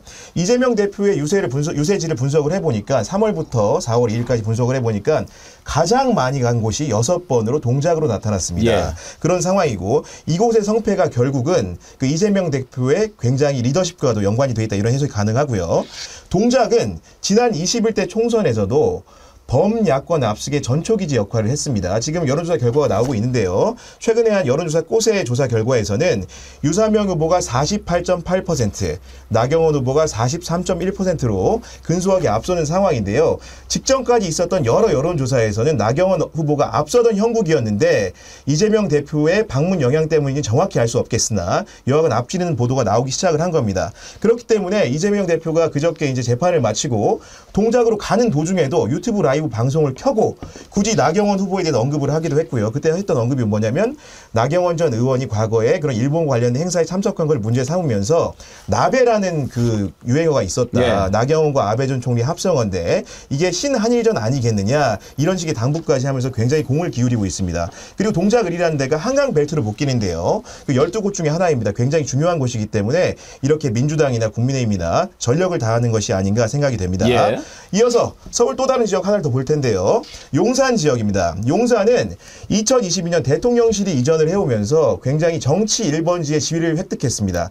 과거에는 청와대가 있었기 때문에 종로를 정치 1번지라고 불렀는데요. 이제는 용산을 신정치 1번지라고 혼명을 하기 시작했습니다. 이 지역구에는 5선 도전을 노리는 통일부 장관 출신의 권영세 후보가 나와 있고요. 서울시 행정부시장 출신의 강태웅 후보가 나와 있습니다. 지금 조원 씨의 나이에 4월 1일부터 2일 조사를 보면은요. 강태웅 후보는 47.3%, 권영세 후보는 45.2%로 박빙승부를 하고 있습니다. 강태웅 후보 같은 경우에는 용산 토박이라고 합니다. 용산 중학교, 용산 고등학교를 졸업한 토박이고 지역에 굉장히 밀접한 공약들을 많이 내놓고 있고요. 권영세 후보는 상대적으로 용산이 대통령실에 이전을 해왔기 때문에 그런 힘 있는 정치를 하겠다 이런 식으로 얘기를 하고 있습니다. 그 아까 제가 한강벨트 얘기를 했는데 한강벨트라고 하면 한강을 끼고 있는 지역구겠죠. 중성동 갑을, 용산, 마포 갑을, 영등포 갑을, 동장 갑을, 강동갑, 광진 갑을 얘기하는 건데요. 12개 중에 유일하게 국민의힘이 현역 의원인 곳이 바로 용산입니다. 그렇죠. 그렇기 때문에 만약에 여기서 강태웅 후보가 승리를 한다면 굉장히 이런 한강벨트 판세에 큰 영향을 줄 수 있을 것이다. 그렇기 때문에 지켜봤습니다. 이어서 60석을 가진 경기 지역으로 한번 가보도록 하겠습니다. 경기 지역은 단연 돋보이는 지역구가 성남 분당갑입니다. 아시다시피 얼굴만 봐도 아는 분들이죠. 이광재 후보와 안철수 후보가 맞붙고 있는데요. 정말 여긴 더 막빙입니다. IPSOS 조사 결과 이광재 후보는 46%, 안철수 후보는 45%가 나왔습니다. 조사에 따라서 이광재 후보가 간격을 더 벌린 지역구도 있는데요. 이분들 토론회 할 때도 굉장히 치열했습니다. 안철수 후보가 이광재 후보를 상대로 포문을 열었는데요. 과거에 불법 정치자금 수수를 거론을 하면서 굉장히 불법 이미지를 씌우려고 했습니다. 그러자 이광재 후보가 뭐라고 맞받았냐. 당신은 대선을 3번 나왔는데 주변에 왜 이렇게 사람이 없습니까? 이렇게 대받았습니다. 그러니까 이제 뭔가 긴장 관계가 고조되는 상황이었습니다. 그렇기 때문에 이광재, 안철수 후보 누가 되느냐에 따라서 다음 대권과도 영향을 줄 수 있는 지역구다. 그렇기 때문에 유권자들의 관심도 굉장히 높다. 이런 말씀 드릴 수 있을 것 같습니다. 이어서 인천으로 한번 가보도록 하겠습니다. 동미추 오르레 남영희 후보와 윤상현 후보가 맞붙은 곳인데요. 여기는 왜 주목을 하느냐? 지난 선거에서 무려 몇 표 차로 승부가 났을까요? 180표 차인가요? 171표 차로 승부가 났습니다. 171. 그때도 똑같은 후보였습니다. 남영희 후보, 윤상현 후보가 나왔는데 그때는 윤상현 후보가 무소속으로 나와서 신승을 했습니다. 그렇기 때문에 지금 민주당도 사력을 다해서 이번엔 이겨보자 이렇게 하고 있는 것이고요. 남영희 후보의 장점이라고 한다면은 개소식을 했는데 선거사무소 개소식을 했는데 그때 신 이재명계, 쉽게 명심이라고 하는 사람들이 우르르 몰려서 2,000명이 몰렸다고 합니다. 그렇기 때문에 당 대표를 기점으로 한 그 당내 주류 세력들이 굉장히 전폭 지원하고 있는 지역구다 이런 말씀드리고요. 지금 사진 나오고 있는데 여론조사 꼼세 결과 38.5% 남영희 후보, 윤상현 후보 38.3%. 근데 또 투표할 인물이 없다 16.7%예요. 그렇기 때문에 이걸 좀 알 수 없는 구도로 가고 있는데 윤상현 후보 또 재밌는 분입니다. 여러분 다 이름 익히 알고 계시죠? 이분이 어떤 분이냐? 전국에서 아버지하고 형님이라고 부르는 분이 제일 많은 분이라고 알려진 정치인입니다. 그 정도로 이제 사활이가 좋은 분이죠. 그렇기 때문에 그래서 남영희 후보 또 어떤 분이냐? 여자 대장부예요. 그래서 인천 지역에 지금 여자 국회의원이 없는데 이번에 꼭 당선돼서 첫 여성 국회의원이 되겠다 이런 포부를 가지신 분입니다. 예. 이어서 이제 수도권 마무리하고요. 부산으로 가보도록 하겠습니다. 가기 전에 지금 조금 의미가 있는 게 앞에 이제 SBS 조사에서 이재명, 원희룡 두 후보 지지율을 받지 않습니까? 지금 소개한 분들이 한동훈 빼고 한동훈은 출마 안 했으니까 선대위원장들이에요. 네. 원희룡, 맞습니다. 나경원, 안철수. 어차피 당의 간판 얼굴인 거죠. 세 사람이 공동 선대위원장인데 지금 현재 다 밀린단 말이에요. 네. 그러니까 지금 혼자서 저렇게 뛰는데 뭐 남 스피커가 도와줄 여력이 없는 거죠. 도와줘. 그렇지. 자기가 석자인데요. 그러다 보니까 한동훈 위원장이 어제 제주 4.3 추념식에 방문하지 못한 것도 결국 분초 단위로 쪼개서 가지 않으면 이분들이 대리 역할을 해주면 좋지만 그런 보충 역할을 못했기 때문에 없지만 그것도 핑계고 할 맘이 없는 거죠. 그건 이따가 따져봅시다. 알겠습니다. 예. 네, 이어서 부산 지역 한번 가보도록 하겠습니다. 부울경 가볼 텐데요. 부산 지역의 국회의원 수는 총 18석입니다. 굉장히 많죠. 먼저 부산 해운대 가보도록 하겠습니다. 민주당 홍순원 후보가 50.9%, 주진우 후보가 41.8%. 이거 사실은 주진우 후보가 후보 확정이 됐을 때 해보나 마나한 싸움이라고 했거든요. 왜 그러냐면 해운대 갑은 우리 서울 유권자분들에게 말씀드리면 편하게 말씀드리면 부산의 강남이다 이렇게 불리는 곳입니다. PK 중에서 전통적으로 보수세가 강한 곳이고요. 민주화 이후 치러진 그러니까 1988 13대 총선입니다. 그때부터 야당이 된 적이 있다 없다? 한 번도 없다. 그런데 지금 이런 결과가 나오는 것인데. 근데 과반이 나와요. 그런데 홍순원 후보가 그럼 무슨 어떤 사람이길래 어떤 난 사람이길래 이러냐? 이분이 직전에 해운대 구청장을 했습니다. 민선 7기 구청장을 했는데요. 그때 처음으로 보수 정당 후보를 꺾고 당선이 된 이변을 일으켰습니다. 이분의 장기가 뭐냐? 별명이 소통왕입니다. 그래서 구청장 때 뭘 했냐? 매주 금요일마다 오전 10시부터 오후 4시까지 민원실에 직접 내려가서 아무나 만났다고 합니다. 그러니까 지역 주민들 얼마나 만났겠어요. 그러니까 지나가는 시장 통해서 어떤 사람은 몰라도 홍순원은 안다는 얘기가 나올 정도입니다. 근데 만약에 국민의힘이 주진우 후보가 여기서 진다. 이거는 굉장히 큰 타격입니다. 왜 그러냐. 주진우 후보는 아시다시피 검사 출신의 후보이기도 하고요. 대통령실에도 법률비서관을 지냈는데 법률비서관을 지나면서 다른 비서관들보다 한 끗 수위가 높다.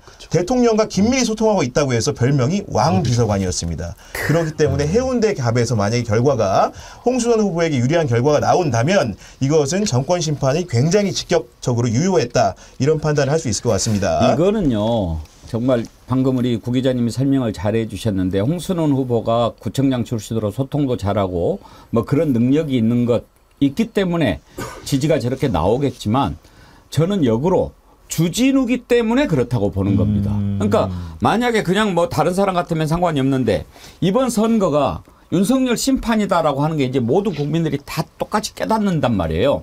그러면 윤석열의 오른팔이라고 하는 주진우 그야말로 왕비서관이라고 하는 사람.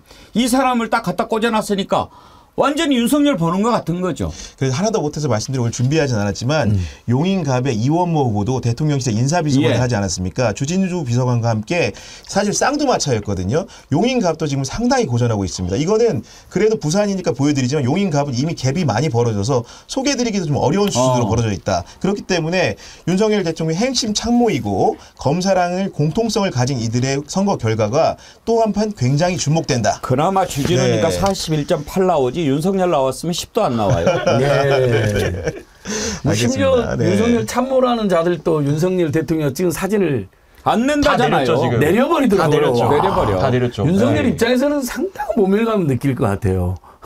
그리고 한동훈 사진 올려놓고 막 그러니까. 네. 윤석열 얼굴을 아예 안 실든다는 네. 거 아니에요. 뭐 근데 왜 시켰어요? 그렇죠. 근데 본인이 또 계속 막 민생 토론을 점검회의를 막 주관하고. 자, 또 예. 궁금하니까. 네, 이어서 이제 또 부산 봅시다. 연제 지역을 한번 가보도록 하겠습니다. 연제 지역에는 김희정 후보와 노정현 후보가 나와 있습니다. 노정현 후보, 노무현 대통령 그 딸 아닙니다. 네. 노정현 후보라고 진보당에 소속된 분인데요. 이분이 지금 차이 많이 나네. KSOI 주식회사 조사 결과 노정현 후보가 56.7%, 김희정 후보가 37.5%를 득표하는 것으로 여론조사 결과 나타났습니다. 물론 이제 여론조사 결과이긴 하지만은 연제구가 어떤 데냐? 부산시청이 있고 부산검찰청이 있고 부산지방법원이 있는 곳입니다. 어떻게 보면 행정의 그런 중심지에 서 있는 곳인데요. 그러니까 과거에도 당연히 국민의힘 후보가 다득표를 한 상황이었겠죠. 그럼 진보당 노정현 후보가 어떤 민주당 간판도 아닌데 어떻게 이렇게 선전을 하고 있을까?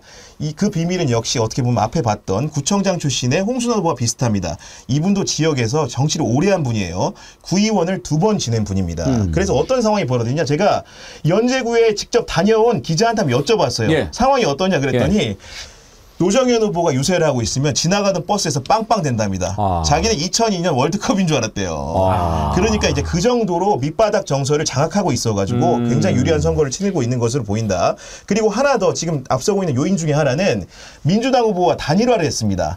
이성문 전 연제구청장이 단일화 결과 지니까 승복하고 어떻게까지 했냐.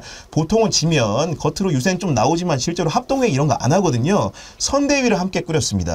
민주당과 진보당 거기에 시민사회까지 결합을 해서 연석회의 형식의 선대위를 꾸림으로써 지금 야권 단일화가 확실하게 돼 있는 겁니다. 범야권이 결집해 있기 때문에 김희정 후보 간단한 사람 아닙니다. 이미 17대 19대 재선 국회의원을 했고요. 저기도 청와대 비서관, 저 용산 비서관 출신 그렇습니다. 아닙니까? 그렇게 제가 그거는 잘 정확하게 기억이 안 나는데 네. 여성가족부 장관도 지내셨습니다. 그렇기 때문에 굉장히 관료로서의 경력 그리고 의회 경력도 굉장히 풍부하신 분이기 때문에 간단한 후보가 아니다. 그런 후보를 지역에 천착한 후보가 앞서고 있다는 설명을 드릴 수 있을 것 같습니다. 특보가 비서관인가 했는데 이따가 저 확인해 볼게요. 네, 한번 찾아보도록 하겠습니다. 이어 부산에 이어서 이번에 울산 한번 가보도록 하겠습니다. 울산 남구갑. 굉장히 여기 주목되는데 그 남녀 대결이기도 하죠. 전은수 민주당 후보는 39.6%, 이 역시도 이제 여론조사 꽃의 조사 결과인데요. 김상욱 후보는 39.8% 이렇게 나오는 것으로 나타나 있습니다. 김상욱 후보 사실은 생경하시죠. 예. 울산에 못 들어봤는데, 예. 근데 김상욱 후보는 국민추천제로 국민의힘이 고른 후보입니다. 그러니까 국민의힘이 총선 그 공천 과정에서 대다수의 후보를 현역 의원을 중용을 했는데 그런 와중에 말미에 비례대표 공천과 국민추천제 지역구를 일부 정해서 한 후보입니다. 그런데 김상욱 후보가 이렇게 나오다 보니까 기존에 준비하는 후보들이 승복을 안 해 있어요. 그 울산시 행정부시장을 지낸 허언욱 후보라고 계신데 그분이 아직 포기를 하지 않고 레이스 중입니다. 아마도 이대로 간다면 그 다자구도가 될 것 같은데요. 그러다 보니까 그 반사 이익을 거둔 점도 없지 않습니다. 울산 그 남구갑에서요. 전은수 후보 이렇다 보니까 지금 민주당의 유명 인사들이 몰리고 있습니다. 먼저 김부겸 공동선대위원장이 왔다 갔고요. 그리고 또 누가 왔다 갔냐?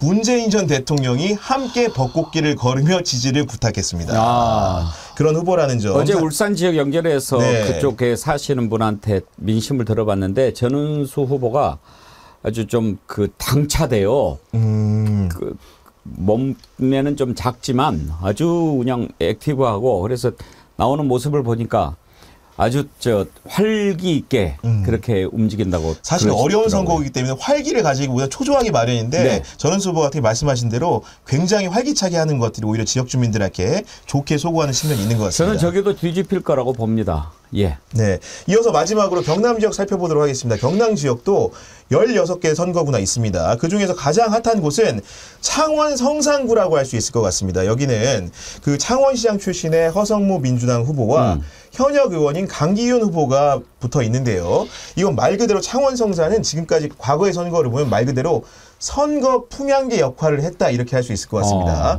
한국 리서치 조사 결과인데요. 3월 28일부터 30일까지 조사했는데 허성무 후보가 38%, 강기윤 후보가 27%입니다. 굉장히 어떻게 보면 여론조사 결과로는 차이가 좀 있는 것으로 보이는데 이게 보면 제가 왜 선거 풍향계라고 했냐. 21세기 들어 그러니까 2000년 16대 총선부터 재보궐선거까지 총 7번 선거를 치렀습니다. 그중에서 진보 개혁 성향의 후보가 4번 이기고 보수 정당이 3번 이겼습니다. 그러니까 이번 선거 어떻겠습니까? 이게 결국 각 선거마다 여야의 우위를 가늠할 수 있는 전형적인 가늠자 역할을 하는 선거구입니다. 그런 지역구의 결과가 저렇다는 것이고요. 아무래도 지방자치단체장 출신이기 때문에 현역 의원이긴 하지만 그런 프리미엄을 가지고 굉장히 맞붙어볼 만한 상황으로 돼 있다. 여기에 지금 여영국 후보라고 정의당 후보 나와 있거든요. 그럼에도 불구하고 이렇게 지금 이렇게 여론조사 결과에서 허 후보가 우위를 점하는 것은 아마도 그런 부분이 영향을 끼치는 것 같다. 이렇게 평가할 수 있을 것 같습니다. 이것으로 마무리하도록 하겠습니다. 박수 한번 보내주세요. 설명을 정말 아주 설명 천재네요. 준비에 오래 걸렸습니다. 이게. 정말 오늘 이렇게 쭉 듣는데 일주일 후에 있을 개표 예고편 같았어요. 우리가 딱 일주일 뒤면은 11일 날 이제 결과가 나오지 않겠습니까? 그때도 이렇게 멋지게 분석 한번 해 주십시오. 네, 알겠습니다. 네. 방금 이렇게 쭉 살펴봤는데 전반적으로 다 파란 물결입니다. 뭐 오죽하면 그렇게 하겠습니까? 우리 그 박수를 한번 더 쳐야 되겠어요. 방금 구교윤 기자님이 막 이렇게 설명할 때 많은 분들이 접속을 해 주셔가지고 또 신기록을 돌파했습니다. 34,000명을 넘었었습니다. 네. 동시 접속 34,000명을 넘어섰는데 보수형님 TV님은 33,000 넘으셨을 때 33,330원 보내시면서 구독자 동접자 33 축하합니다. 예, 오늘 또 아침에 구독자가 오늘 새벽 1시에 33만 명 돌파했지요. 오늘 333334만 날입니다. 감사합니다. 심판의 날림 민주주의 최후의 보루는 깨어있는 시민의 조직된 힘입니다. 고 노무현 대통령 말씀 투표합시다. 심판합시다. 선금용님 2만 원 슈퍼챗 보내시면서 송영길 소나무당도 많이 지지해 주세요. 그렇게 의견을 주셨네요. 가스펠님 10만 원이나 슈퍼챗 쏴주셨고 감사합니다. 71학번 73세 아이고 연세 많으신 분인데 유신 반대 데모가 생각납니다. 작은 힘이 큰 힘이 됩니다. 정어리몰 지속적으로 이용합니다 해주셨는데 가스펠님 진심으로 감사드립니다. 소나무당은 조국 신당한테 많이 밀려가지고 또 아무래도 또 송영길 대표 지금 옥중에 있어서 유세도 못하고 여러 가지 좀 어려운 점이 있죠? 네, 난점이 있는 것 같은데 지금 목포에 또 최대집 후보라는 분이 전직 그 대한의사협회 회장이신데 나가 계신데 지난번에 보니까 방송 토론에 참석을 하셨던데 아마도 여론조사 기준으로 그래도 5% 이상을 득표에 참여할 수 있는 겁니다. 그렇기 때문에 그래도 밑바닥 민심에서는 어느 정도 영향이 있는 것 같고 그리고 비례대표 후보 몇몇을 보면 1번은 그 노영희 변호사고 2번은 변희재 그 미디어워치 대표고 그리고 3번은 이제 그 우리 누구시죠? 그 권윤지 작가. 권윤지 작가 아니시고 그 손혜원. 손혜원 전 의원입니다. 그렇기 때문에 어떻게 보면은 정당의 색깔은 굉장히 무지개색인데 우리 또 안지건 소장님이 변희재 대표님하고 같이 운동하시지 않았습니까? 저는 이제 그 석탄당이라고 해서 윤석열 탄핵당을 목표로 좌우중도합작으로 1년 동안 캠페인을 같이 했습니다. 그래서 송일 대표님이 감옥에 있는데다 보석 청구. 사실 그 보석은 받아들여져 필요적 보석이거든요. 근데 재판부가 정치적으로 완전히 그걸 기각하고 선거를 못 치르게 해버려서 그래서 지금 단식 한거 중인데 저희는 뭐 더불어민주연합이든 조국혁신이든 소나무는 다 잘 됐으면 좋겠다는 의견을 가지고 있는데 너무 안타까운 것은 송영길 전 대표라는 빅스피커가 나와서 정치검찰의 부당함을 그다음에 왜 우리가 윤석열 즉각 탄핵 그러니까 조국혁신당하고 차이가 있잖아요. 조국혁신당은 3년은 너무 길다는 거고 여기는 즉각 탄핵이니까 충분히 그건 선의 경쟁이 가능한데 한 분은 전국을 날라다니 한 분은 보석까지 기각돼가지고 지금 단식한 거 중입니다. 그래서 어느 당을 지지할 건 우리 유권자님들의 자유지만 소나무당의 그 즉각 탄핵 주장도 귀담아서 이렇게 들어주시면 고맙겠다는 생각을 하고 제가 굉장히 마음속으로 미안해 죽겠습니다. 최정호님, 구교형 동생 기자님 정말 귀에 속속 들어오는 방송 끝내줍니다. 설명천재 구교형 그랬는데 예. 감사합니다. 또 축하 글이 많이 올라왔는데 이거 소개하면 방송 끝나니까 한 분만 대표로 소개하도록 하겠습니다. 그 쭉 이렇게 판세 또 저 분석해 주신 거 들으면서 그런 생각이 들었어요. 국민들이 윤석열만 심판하고 끌어내려야 되겠다가 아니구나. 완전히 저쪽은 이제 너네는 아니야 라고 생각하는 게 아닐까 싶어요. 원희룡, 나경원, 안철수 지금 선대위원장이에요. 근데 지금 이제 결과가 어떻게 나올지 모르겠지만 현재 이런 식으로 된다면 정리가 돼야죠. 어떤 식으로든지. 확실하게 정리가 돼야 되는데 특히 한강벨트의 상징이 나경원 후보 아닙니까? 동작에. 이재명 대표도 여기를 중요하게 생각해서 6번이나 찾아갔어요.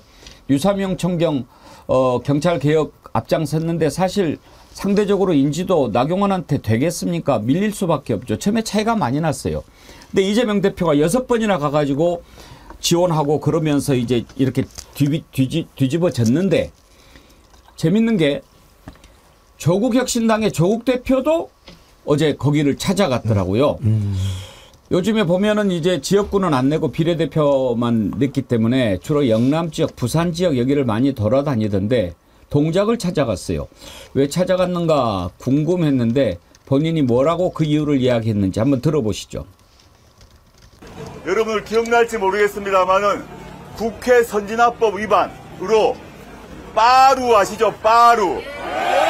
빠루 기억나십니까? 빠루. 빠루를 들었고 기소가 되었는데 4년째 1심 재판이 안 나오고 있습니다. 그 재판이 나서 국회 선진화법 위반이 되게 되면 불출마를 못하게 돼 있어요, 선거를. 근데 무슨 이유인지 당시 윤석열 검찰이 왜 그런지 모르겠으나 이 빠루 등분과 관련해서 4년, 1년도 아닙니다. 4년간 재판 결과가 안 나옵니다. 네, 맞습니다. 그러면서 이제 그렇게 얘기하더라고요. 자기는 이제 지역구 관련해 가지고 여기는 꼭 되면 안 되겠다 하는 데만 쫓아가면서 하겠다라고 얘기를 하던데 이제 왜 저 얘기를 하는지 배태준 변호사님. 네. 지금 이제 4년째 1심 재판이 안 나오는데 본인은 지금 벌써 2심 끝나서 이제 대법원 최종심 남겨두고 있는 상황 그렇죠. 아닙니까? 네네. 이렇게 차이가 나는 거는 왜 그렇습니까? 그냥 이제 검찰이 사실은 어떻게 보면 지금 사건 속도를 가지고 지금 장난을 치는 거죠. 그러니까 이게 뭐 이제 원래 이제 법상으로는 뭐 구속 재판이 얼마나 해야 한다 이런 이제 조항들이 있긴 있는데 사실 그게 약간 의무 조항은 아니다 보니 이제 사건을 가지고 좀 이런 재량들을 뭐 갖고는 있어요. 뭐 재량을 갖고는 있을 수 있는데 이거는 재량이라고 하기에는 되게 말이 안 되는 게 이게 사실 뭐 국회 선진화법 간단해요. 뭐 이거 바로 이미 뭐 다 뭐 사진들도 있고 뭐 증거도 있고 적용하는 것도 어렵지 않고 되게 어렵지 않고 이제 그거 되면 만약 그게 이제 1심, 2심, 3심 가서 피선거권이 확정이 되면 당연히 유죄가 나올 거고 그럼 이제 피선거권이 이제 몇 년간 이제 상실되는 이제 그럼 이제 뭐 앞으로 뭐 당연히 이제 정적 생명 자체가 어려워지는 이제 그런 건데 그거는 이제 어디다 이제 캐비넷에 넣어놓고 뭐 세워라 내워라 왜냐면 이제 사람들이 사실 있거든요. 이제 그런 일이 벌어지면 왜냐면 워낙 굵직굵직한 게 많다 보니까 이제 까먹고 있는데 반대로 어떻게 보면 지금 이제 어떻게 보면 이 조국 혁신당이 이렇게까지 많이 나오는 거에 대해서 당연히 이제 뭐 이게 민주주의 진영도 있지만 사실 보수 진영도 좀 생각을 해봐야 돼. 이게 그럼 얼마나 정적 탄압으로 비춰졌으면 이렇게까지 보여졌냐? 국민들이 이렇게 분노하냐? 국민들이 이거에 대해서 안타까움을 느끼고 있냐는 거에서 지금 그런 걸 느끼고 있어야 되는데 지금 그런 것들이 전혀 반성적 고려가 없는 상황에서 여전히 장난질을 하고 있는 거고 그걸 이번에 이제 바로 이렇게 보여지니까 또 이제 확 와닿는 거죠. 왜 어떻게 보면 지금 이제 그 조국 대표 같은 경우는 1심, 2심이 나왔고 대법원까지 갔는데 이 바로 얼마나 간단한 사건이에요. 근데 이거는 4년이 지났는데 그러니까 이게 진짜 아주 극명하게 대비가 되는 거죠.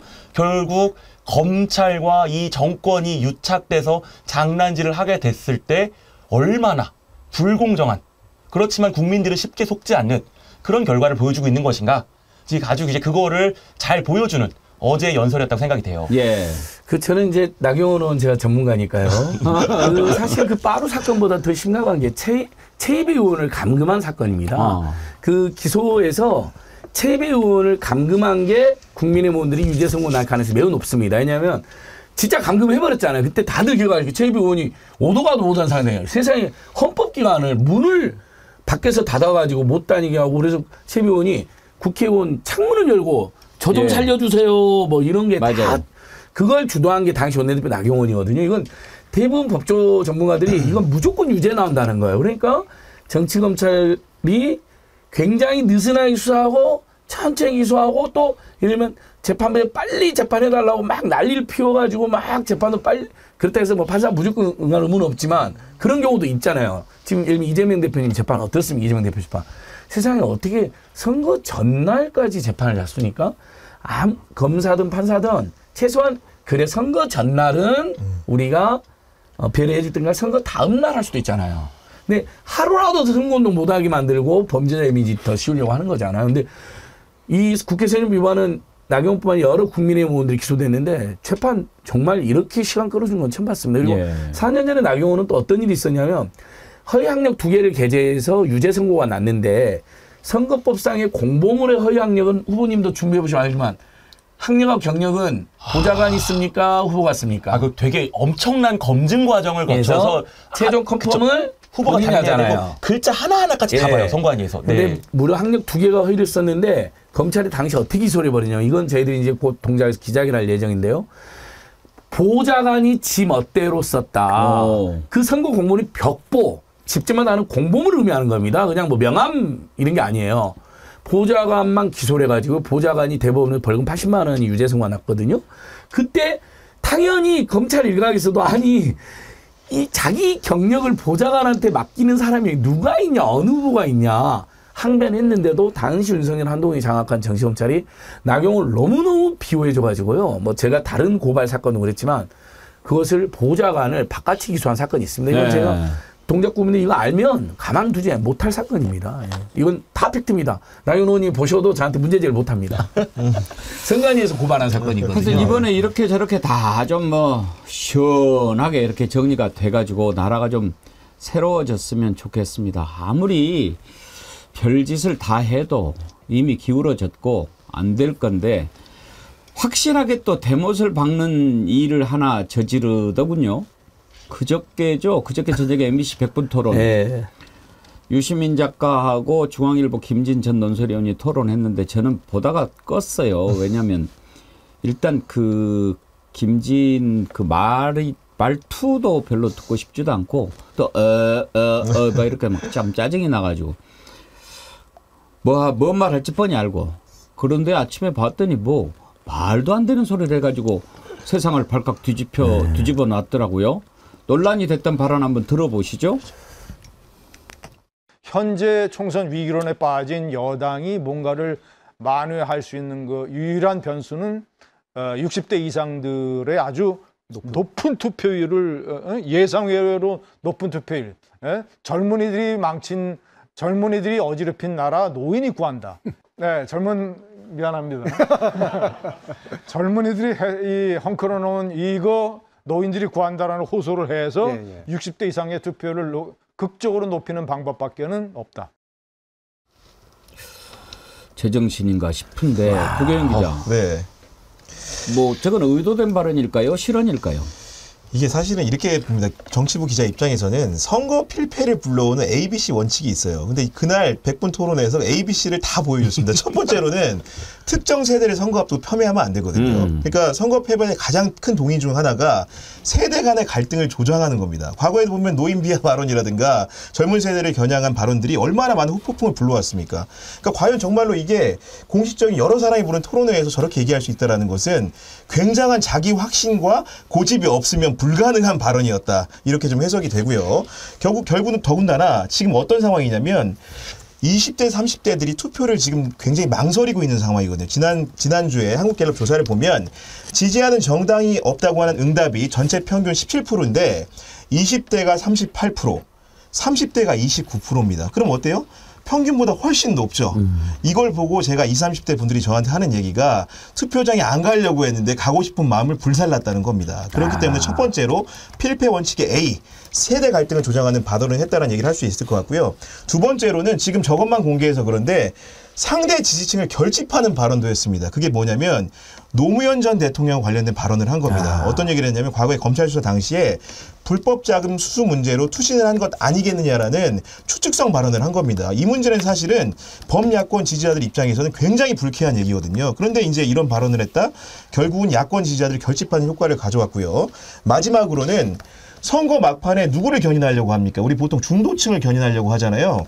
중도층 배반적인 행태로 보였습니다. 어떤 거였냐? 지금 정권 심판에 대해서는 중도층도 이론이 없습니다. 그런데 그렇죠. 그 정권 심판을 얘기하면서 그 동인으로 어떤 걸 설명을 했냐면 윤석열 대통령과 김건희 여사에 대한 질시의 감정 이런 걸 건드린 겁니다. 그러니까 질투와 질시가 사실은 이런 현상을 낳고 있다고 했는데, 그러니까 부도 축적하고 권력도 있는데 그렇기 때문에 유권자들이 이렇다는 행태 분석입니다. 이게 납득이 갑니까? 납득이 안 가는 것이고, 그러면 중도층 어떻게 생각하냐? 그렇게 돈 많은 사람이 왜 기울 빼고 왜 받았어요? 그렇게 돈 많은 사람이 주가 조작해 수익금은 왜 노렸어요? 이런 반문이 나올 수밖에 없는 것이거든요. 그러니까 김진 전 논설위원을 누가 이렇게 초빙했는지 모르겠지만 정말로 선거를 앞두고 정당 입장에서 하지 말아야 될 A, B, C를 다 보여준 셈이다. 그러네요. 이렇게 좀 볼 수 있습니다. 네. 저도 정말 세트라고 하죠. 네. 실언은 아닌 것 같더라고요. 왜냐하면 국민의힘 당원이거든요. 저분은. 그래서 국민의힘 너무 잘 됐으면 좋겠다는 이야기를 막 하는 과정에서 지난번에 자유한국당 탈당해가지고 대선 후보 나오고 예, 막 그랬습니다. 근데 지금도 국민의힘 당직을 보유하고 있다고 하더라고요. 근데 그 과정에서 국민의힘이 이길 수 있는 유일한 방법은 이제 70대 어르신들이 마구 투표장 나와야 된다 이제 이거잖아요. 그 이야기를 해야 되니까 구호를 국민의힘한테 구호를 본인이 제시해 주는 거예요. 젊은이들이 망친 나라, 흔끝든 나라, 노인이 구하자. 이렇게 어차피 2030들은 안 찍어줄 것 같으니까 했는데, 사실 구경 기자님 설명처럼 주변에 보면 2030 분들이 예전에 비해서는 좀 신중한 입장이 많거든요. 왜냐하면 민주당이나 조국혁신당이나 실망도 있었던 그럼요. 세대잖아요. 예. 본인들이 10대나 20대 때 촛불혁명은 응원했는데 보니까 문재인이나 민주당이나 조국 정 교수님이나 우리가 기대했던 것보다 못 미친다. 또 뭐 상대적으로 윤석 대표에 대한 기대들이 있는 계층이기 때문에 물론 그분도 지지율이 많이 빠지긴 했지만, 그래서 상당한 고뇌를 하고 있는데 저 이야기를 하니까 저것도 아마 지금 어제 저도 유삼룡 후보 응원하러 가서 대학생들을 거기 취재원 대학생들 만났더니 그 이야기 하니까 열받았다고 이야기 하시더라고요. 예. 순이킴 님이요. 나는 60대 중반이지만 정치에 관심이 많은 사람이고 옳고 그름을 분별할 줄 아는 사람이다. 어찌 국힘 쪽 애들은 나이 든 사람을 개 돼지로 보는가. 분노하셨고요. 아까 대파 아이디 대파를 쓰시네. 대파님이요. 김진 59년생이던데 40년생인 줄 알았다. 늙어도 저리 늙으면 안 됨. 그렇게 하셨는데, 예, 아이고 참 그러죠. 무슨 저걸 말이라고 하고 있습니까? 부끄러운 줄 알아야죠. 원래 좀 옛날에 제가 그 방송할 때도 보면 뭐 이야기를 한번 하다 보면 본인도 본인 제어가 잘 안 되는 그런 스타일이기는 해요. 한동훈 스타일인 것 같습니다. 유시민 작가하고 이렇게 딱 같이 앉아 있는데 앞날이 뻔히 보여서 내가 걱정이 많이 됐습니다. 저 게임이 되겠나 싶었는데. 예. 자, 지금 이런 이제 상황인데 혼자서 저렇게 한동안 뛰는데 그런다고 제주를 안 갑니까? 그러면 제주만 포기하면 됩니까? 제주는 어차피 안 되니까 안 간다고 칩시다. 제주를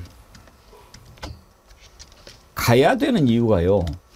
윤석열이 후보 시절에 한번 갔어요. 4.3 때. 가가지고 뭐라고 얘기했는지 후보가 아니고 당선인 때 간 것 같으네요. 선거 끝나고 니까. 그때 뭐라고 얘기를 했는지 한번 들어보실랍니까? 4.3 희생자들과 유가족들의 온전한 명예 회복을 위해 노력하겠습니다. 여러분 한 분 한 분의 가슴에도 따뜻한 봄이 피어나도록 더욱 노력하겠습니다. 무고한 희생자의 넋을 국민과 함께 따뜻하게 보듬겠다는 약속 잊지 않고 지키겠습니다. 저게 4월 3일이니까 이제 당선자 때예요. 당선자 때 가가지고 저렇게 했는데 약속 지키겠다고 그랬는데 개뿔 뭘 지킵니까 지금. 하지도 않고. 이거는요. 2부에서 아주 차근차근 한번 정리를 해드리도록 하겠습니다. 네. 전하는 말씀 듣고 이어가죠.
이창명주 파란 물결 전국적으로 번져가고 있습니다. 정어리머리 또 재치 있게 뒤에 875원으로 붙여서 지금 이렇게 행사를 하고 있는데 네, 여러분들 많이 이창명주 배지 주변에 널리 알려주시고 어제 정어리몰 냉동 암꽃게 기획상품 소개해드렸는데 반응이 아주 뜨겁더라고요. 그럴 수밖에 없는 게 맛있고 가격이 정말 특별하죠. 29,875원. 이것도 875원입니다. 정어리몰 875원은 진짜 875원입니다. 어제 많은 분들이 구매해 주셨는데 역시 좋은 상품 제일 먼저 알아보시는 우리 애청자님들입니다. 전국 최저가 많은 사랑과 관심을 부탁을 드리겠습니다. 슈퍼챗 이긍정님께서 쏘시면서 구교형 내 42살 인생에 슈퍼챗을 쏘게 만들다니. 와, 이야. 별 875개다 진짜. 이야. 이 슈퍼챗은 구기자가 가져가십시오. 쪼사루스 조영래 님도 슈퍼챗 보내시면서 세상에서 단언해서는 안 될 것이 3가지가 있다고 합니다. 1. 결혼, 2. 재판 결과, 3. 선거 결과라고 합니다. 정어리형 가족 여러분께 부탁드립니다. 4월 10일 총선 이창명주 잊지 마시고 정권심판위에 투표 동료와 참여 부탁드립니다. 그렇죠. 우리가 끝까지 방심해서는 안 됩니다. 예, 연결이 되셨구나. 예, 지금 우리가 정어리 특파원 연결해서 생생한 현장 민심 듣고 있는데 오늘은 우리 애청자님이죠. 댓글에서 많이 익숙하신 분인데 남자친구 상식이님 전화 연결돼 있습니다. 여보세요? 안녕하세요. 울산 울주군 지역특파원 남자친구 상식입니다. 정말 반갑습니다. 반갑습니다, 앵커님. 동접자 34,000원 기록한 거 기록 경시 축하드리고 감사합니다. 감사합니다. 남자친구 상식이님 이렇게 목소리를 제가 직접 듣게 되니까 네, 영광입니다. 정말 계속 이렇게 댓글로만 뵙다가 예. 아이고 정말 반갑고 감사하고 그렇습니다. 제가 더 감사합니다. 그러면은 결혼하셨죠? 네. 그 남편분은 성함이 상식입니까? 아니요, 상식이 아니고요. 제가 참된 상식을 갖추지 않은 남자하고는 친구를 안 먹습니다. 예. 저는 남자친구 상식이님 언제부터 기억을 하냐면 그 전에 제가 방송할 때 계속 상식 얘기했는데 그때 남자친구 상식이님 이렇게 아이디로 들어오셔가지고 더 반가웠거든요. 예. 너무 반가워서 인사가 길었는데. 네, 감사합니다. 지금 그러면 울산에 사세요? 네. 저는 울산에서 울주군. 예. 어제도 울산 분 한 분 연결해가지고 아까 전은수 후보 소식을 전해주셨는데 울주는 후보들이 어떻게 됩니까? 더불어민주당에 지금 울산시당위원장님이시고 민선 7기 울주 군수를 역임하신 이선호 후보님이시고요. 그리고 국민의힘은 현 국회의원이신 서범수 후보님입니다. 아무래도 울주도 국민의힘이 강한 곳 아닙니까? 많이 강하죠. 방금 전에 여론조사 나온 거 보니까 이게 언제 건지는 잘 모르겠는데 많이 서범수 후보가 앞서는 걸로 그렇게 나왔네요. 네. 3월 둘째 주 조사인데. 3월 둘째 주? 네네. 그러면 많이 달라졌겠는데요? 예. 네네네. 선거운동 시작 전이라서 그때는 정말 오차 범위 밖에서 열세셨거든요. 이선호 후보님이. 근데 지금 선거운동 시작되고는 분위기가 완전히 바뀌었습니다. 어느 정도입니까? 현장에 나가 보면은 예상 밖의 그 상승 기류가 막 보이기 시작하거든요. 울주 국민이 원래 진보가 좀 샤이한 성향입니다. 근데 정권 심판에 대한 목소리가 상당히 커졌고요. 그리고 지난 지방 선거하고는 확연히 다른 분위기입니다. 울주군 유권자 수가 한 19만 정도? 네, 19만 정도 됩니다. 예. 주로 연세 드신 분들이 좀 많습니까? 제가 그래서 최근 2024년 1월 통계청 자료를 참고해서 제가 추산을 해봤습니다. 해보니까, 보수 지지율이 높은 그 60세 이상이 33%가 나오고요. 진보 지지율이 높은 40, 50대가 41%가 나왔습니다. 그래서 지금 긴장을 놓을 수가 없는 상황입니다. 그렇군요. 네네. 근데 이제 지금은 좀 분위기가 상승 기류를 타고 있어서 한번 기대를 해볼 만하다. 저는 기대를 하고 있습니다. 예. 양산, 부산 이런 데서 오는 바람도 있을 거 아닙니까? 엄청 그 정권 심판에 대한 바람이 이제 양산에도 지금 김두관 후보님께서 앞서고 있지 않습니까? 네. 그래서 울산도 그 분위기를 다 타고 있는 것 같아요. 아무래도 이제 그쪽 지역은 전통적으로 보수 정당이 강세를 보이는 곳이니까 좀 힘든 싸움은 될 거라고 예상은 합니다만은. 네. 근데 그래도 그쪽이 원자력 발전소 가까운 데 아닙니까? 맞습니다. 그러면 바로 원자력 발전소 3, 4호기가 바로 보입니다. 그러죠. 그러면은 후쿠시마 오염수 방류 때 온 국민이 그렇게 반대를 하고 그랬는데도 국민들의 의식이, 그쪽 지역 주민들의 생각이 좀 달라져야 되는 거 아닌가요?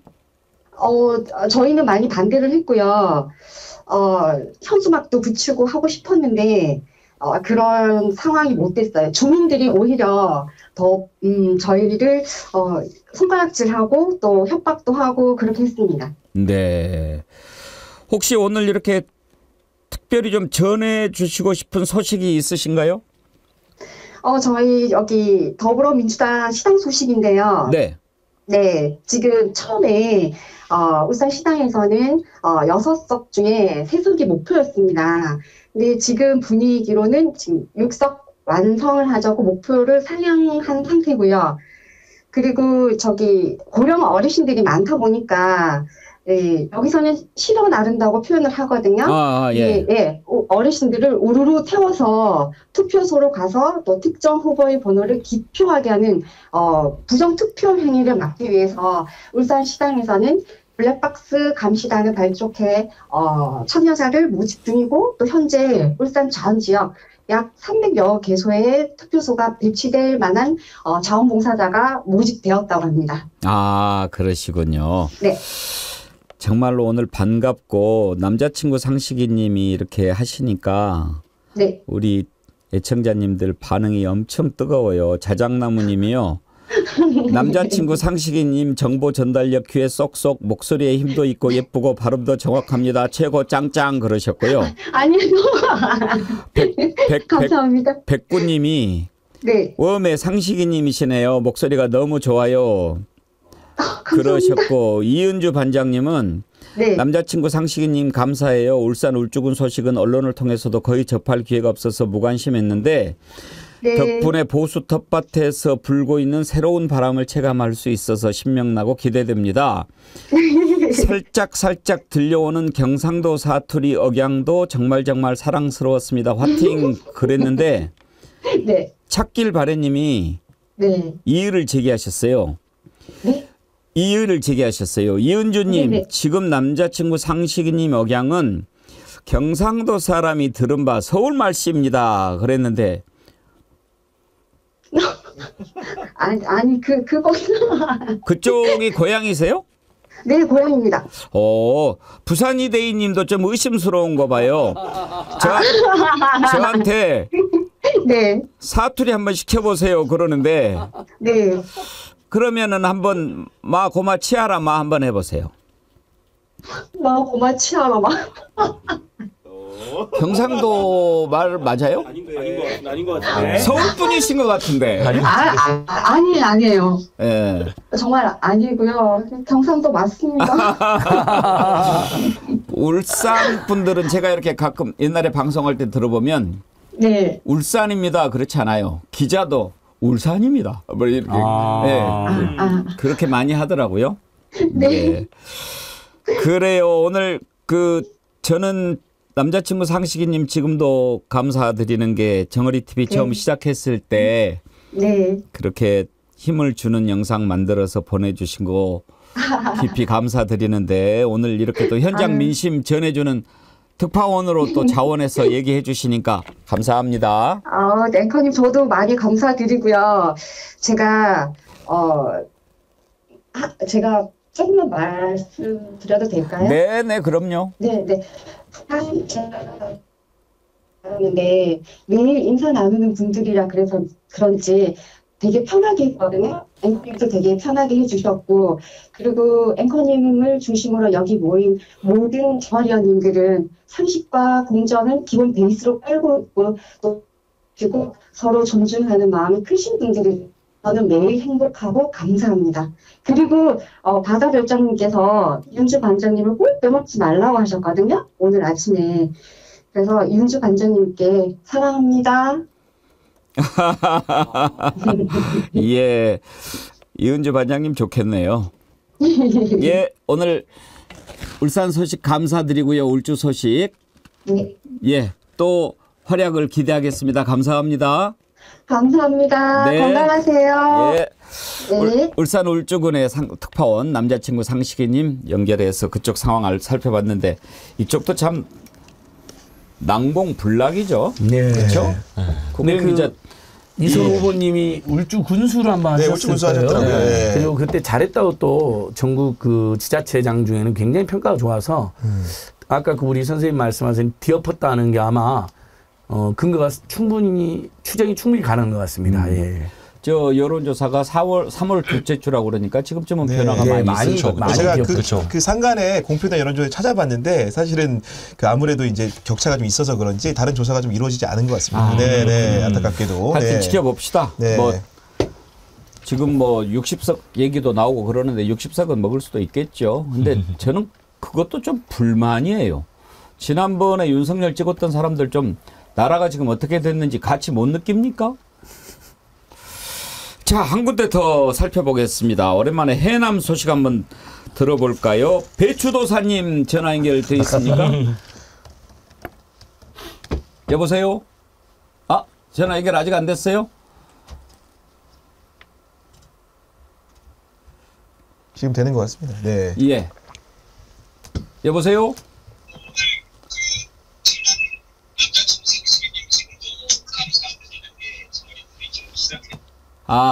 지금 영상 보고 계시는가 보구나. 여보세요? 배추도사님?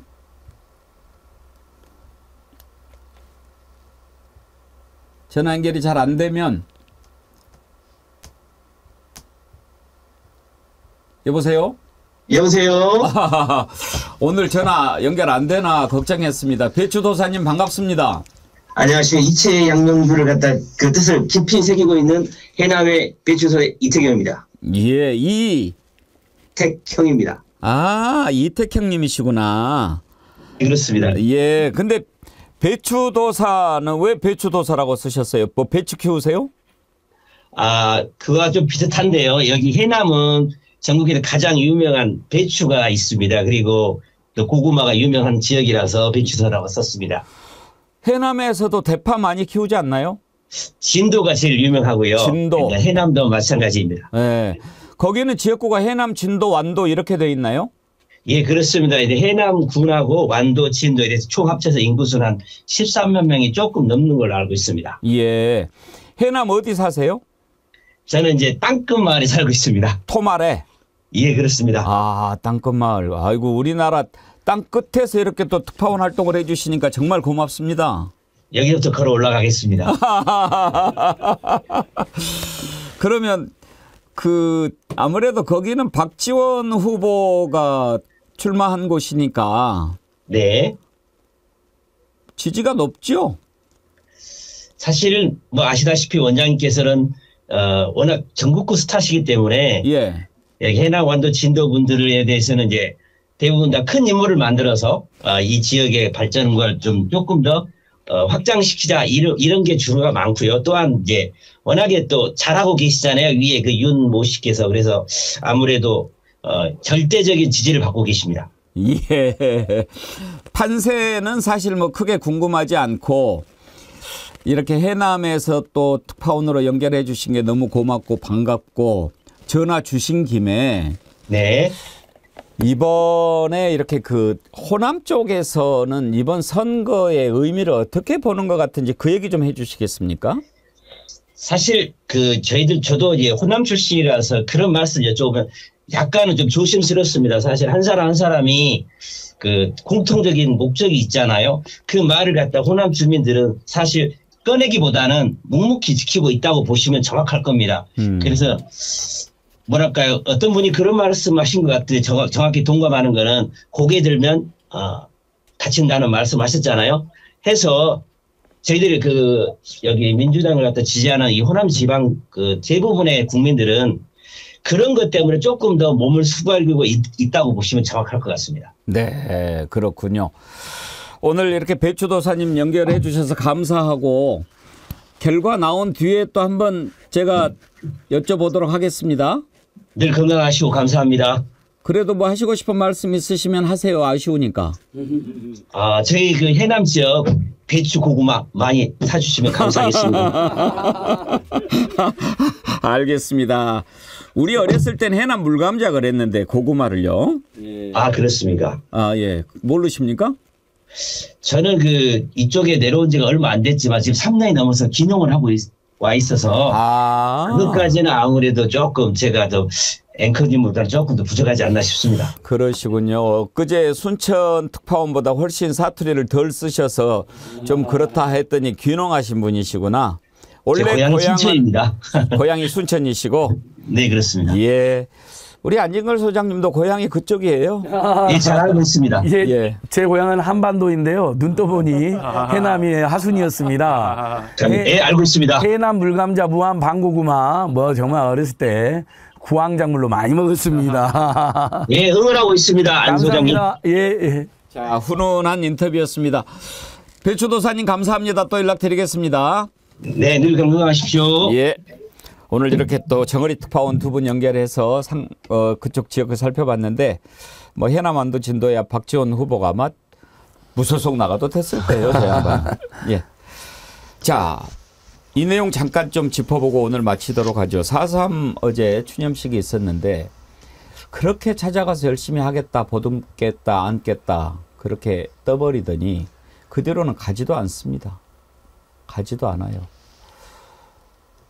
지난해 안 가고 또 뭐 추념사를 보냈는데 그 추념사에 겨우 한다는 말이 제주에 뭘 IT를 만들어서 어떻게 뭐 이런 천박하고 그런 발상을 하는지. 그런데 이번에는 구교영 기자, 제가 듣기로는 이번 추념사는 아예 대통령이 쓴 게 아니고 총리실에서 작성했다는 말이 있던데요. 그러니까 총리가 대통령의 말을 빌어 대독한 것으로는 알고 있습니다. 네. 아니, 작년에는 대통령 추념사를 총리가 대독을 했고 올해는 아예 총리가 자기 추념사를 했다는 얘기가 있던데요. 제가 알기로는 어쨌든 대통령 발언이라고 전한 것으로 알고 있습니다. 네. 이렇게 했는데 저는 어제 추념식을 보면서 어떤 생각이 좀 들었냐면 진짜 윤한, 그러니까 윤석열 대통령과 한동훈 비대위원장이 이르는 거 아닙니까? 윤한이라는 말이. 가짜 윤한이 왔다. 윤재혁 원내대표, 한덕수 국무총리가 왔다. 그 생각을 좀 했습니다. 보면서 근데 그게 또 총선이 얼마 남지 않은 상황에서 후보자 입장에서 얼마나 애가 탈까. 사실은 이게 한동훈 위원장이 늘 얘기했던 여의도 문법을 벗어나겠다, 초월하겠다 이런 얘기를 했는데 그 한동훈 위원장이 유세 도중에 제주를 방문하지 않은 것은 굉장히 여의도적인 사고라고 보여지거든요. 역설적으로. 왜 그러냐. 제주도는 지역구 의석수가 300석 중에 3석밖에 없습니다. 그리고 여론조사 결과 민주당 후보들이 많이 앞서고 있습니다. 그렇다고 한다면 결국은 오히려 더 어려울수록 품어야 되는데 이렇게 정권 홀대 프레임에 갇히게 한다? 후보들 입장에서는 굉장히 난감할 것 같습니다. 그런 말씀 드립니다. 예. 어제 그 자리에 참석한 유족들이라든지 제주 도민들은 얼마나 상처를 받았겠습니까? 제주 4.3 희생자 유족회장 김창범 회장의 얘기를 한번 들어보시죠. 4.3 왜곡으로 저희들은 뼛속까지 파고든 깊은 트라우마에 시달리면서도 대한민국의 미래를 위하여 4.3을 진정성 있게 해결해 왔습니다. 역사를 왜곡하는 민족에게는 그 어떤 미래도 없을 것입니다. 4.3 왜곡 처벌에 관한 4.3 특별법을 개정해 줄 것을 대한민국 정치권에 강력히 요청합니다. 대한민국이 명실공히 평화와 인권의 모범가로 나가기를 저희 유족들은 희망하고 있습니다. 저렇게 간절히 바라는데 꿈쩍도 하지 않는, 어제 자리에 적어도 윤석열은 안 가더라도 한동훈은 가야 되는 거 아닌가요? 그런데 그 시간에 본인은 다른 데 가서 이렇게 하고 있는데 이재명 대표가 그런 얘기를 했죠. 너희들이야말로 그 학살의 후회 아니냐? 틀린 말 했습니까? 이재명 대표 얘기 들어보시죠. 이 4.3 학살의 후예라고 할 수 있는 정치 집단이 바로 국민의힘입니다. 그런데 국민의힘은 여전히 4.3을 폄훼하고 있습니다.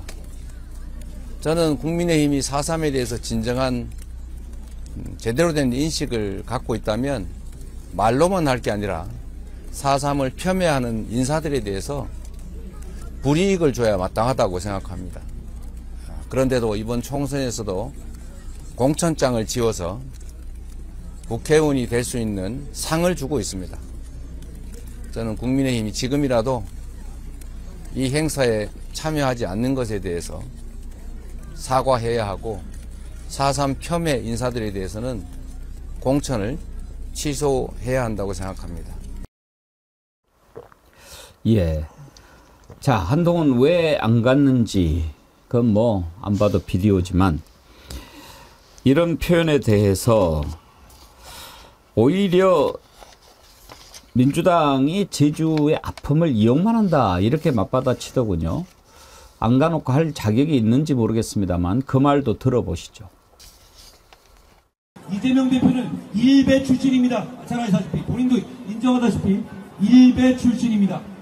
이재명 대표 같은 분야말로 제주의 역사의 아픔을 정치적으로 이용만 해왔지 실제로 그 아픔을 보듬기 위해서 행동한 것은 없습니다.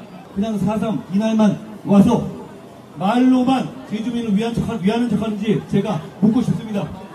저는 말뿐이 아니라 행동으로 실천으로. 배태주 변호사님. 네. 각이라도 하면서 저렇게 얘기를 하면 모르겠어요. 그러니까 아니 뭘 말로 실천으로 뭘 했다라는 건지 사실 없이 약간 저게 이제 보면 이제 한동훈 비대위원장 화법이잖아요. 본인이 뭔가를 다 했다라고 하는데 뭘? 네, 이런 식으로 계속 이게 뭔가 그런 말장난을 나 이제 그런 거일 것 같고, 그리고 보면 제가 이걸 보면서 여러 가지 생각이 들었는데 말이 거칠어졌어요.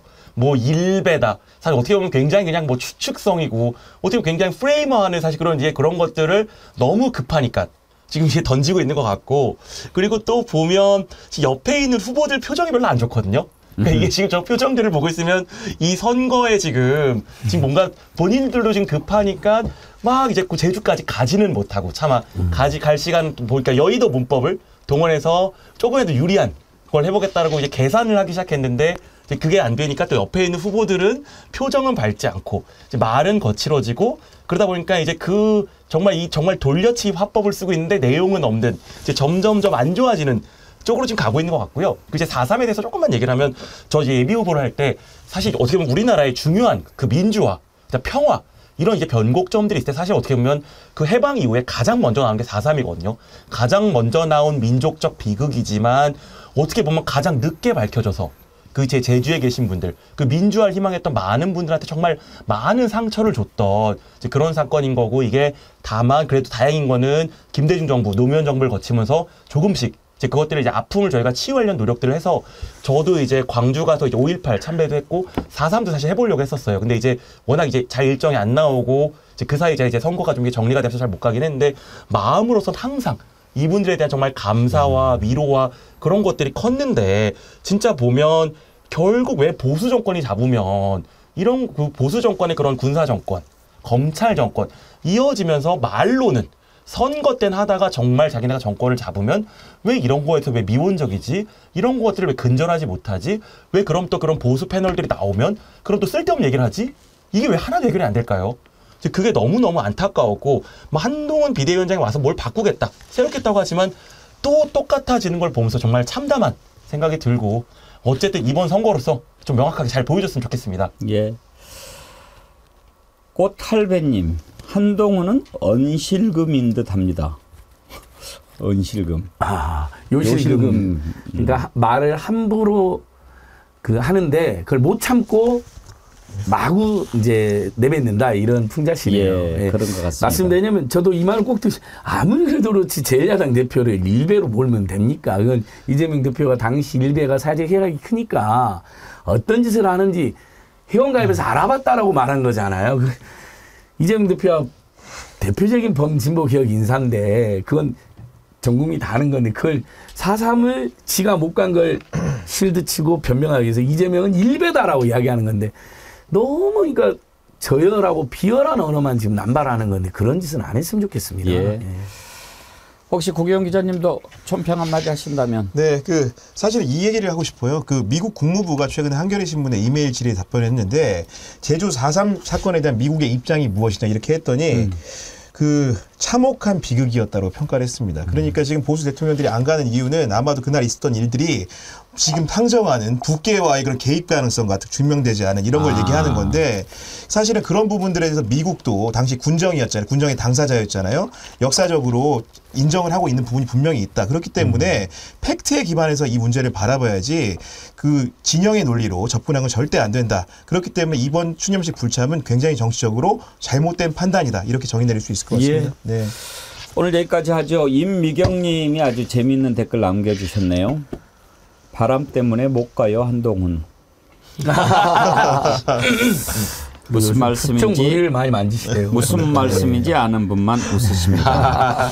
예, 오늘 또 이렇게 많은 분들이 함께 해주셔서 감사드리고요. 어제 제가 구독 많이 해주시고 요즘 3만 명 이상 계속 동접하는데 구독자 수가 조금 더디게 는다 이런 말씀 드렸더니 어제 하루에 막 많은 분이 해주셔가지고 33만 달성시켜 주셨는데 감사드립니다. 주변에도 널리 권유해 주시고 우리가 힘을 좀 모으려고 한다는 말씀 드렸잖아요. 이런 쓰레기 같은 언론들에 지배되지 않게 우리가 좀 힘을 가져야 되겠습니다. 여러분 주변에 많이 전파해 주시고요. 오늘 3만 4천 명 넘는 그런 동시 접속 진심으로 감사드립니다. 이채 악명주 우리가 한번 바람을 일으켜서 파란 물결로 심판의 그날 기쁨으로 한번 좀 춤춰보고 땅도 울고 바다도 울고 그런 날을 만들어 보십시다. 슈퍼챗 함께 해주신 분들 감사드리고요. 특히 가스펠님 10만 원 슈퍼챗 제가 한 번 소개해드렸는데 10만 원을 또 보내셨어요. 2번이나 이렇게 보내셨는데 감사드리고요. 혹시 오늘 슈퍼챗 소개 안 드린 분 계신가요? 예, 제가 김명조님, 예, 소개 다 마이와이님, 예, 이채양명주 아이디 쓰신 분. 궁금한 게 있습니다. 아시는 분들은 알려주세요. 혹시 모바일 신분증으로도 투표가 가능한지요?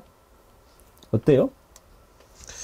모바일 신분증이 이게 사실 운전면허증이나 등등을 대리하는 걸로 알고 있는데 선거에까지 신분증을 대체하는지 확인을 해봐야 될 것 같습니다. 대변인 설명을 제가 들었는데 이미 깔아놓은 거 갖고 오면 안 된답니다. 근데 현장에서 사전표현에서 거기서 모바일 신분증을 다운이라고 해야 되나 아니면 구현 라는 절차를 선관위 직원 앞에서 보여주면서 하면 인증이 된다고. 되긴 된다는 거네요. 선관위 대변인이 정확히 말씀했습니다. 이미 깔아놓은 건 안 된다. 다만 현장에 와서 모바일 신분증을 이렇게 구현하는 절차가 있나 봐요. 저도 안 해봐서 모르는데 그건 가능하다고 아침에 선관위 대변인께서 이야기했습니다. 이채양명주님 이렇게 하시죠. 내일 일단 그냥 신분증도 갖고 가보세요.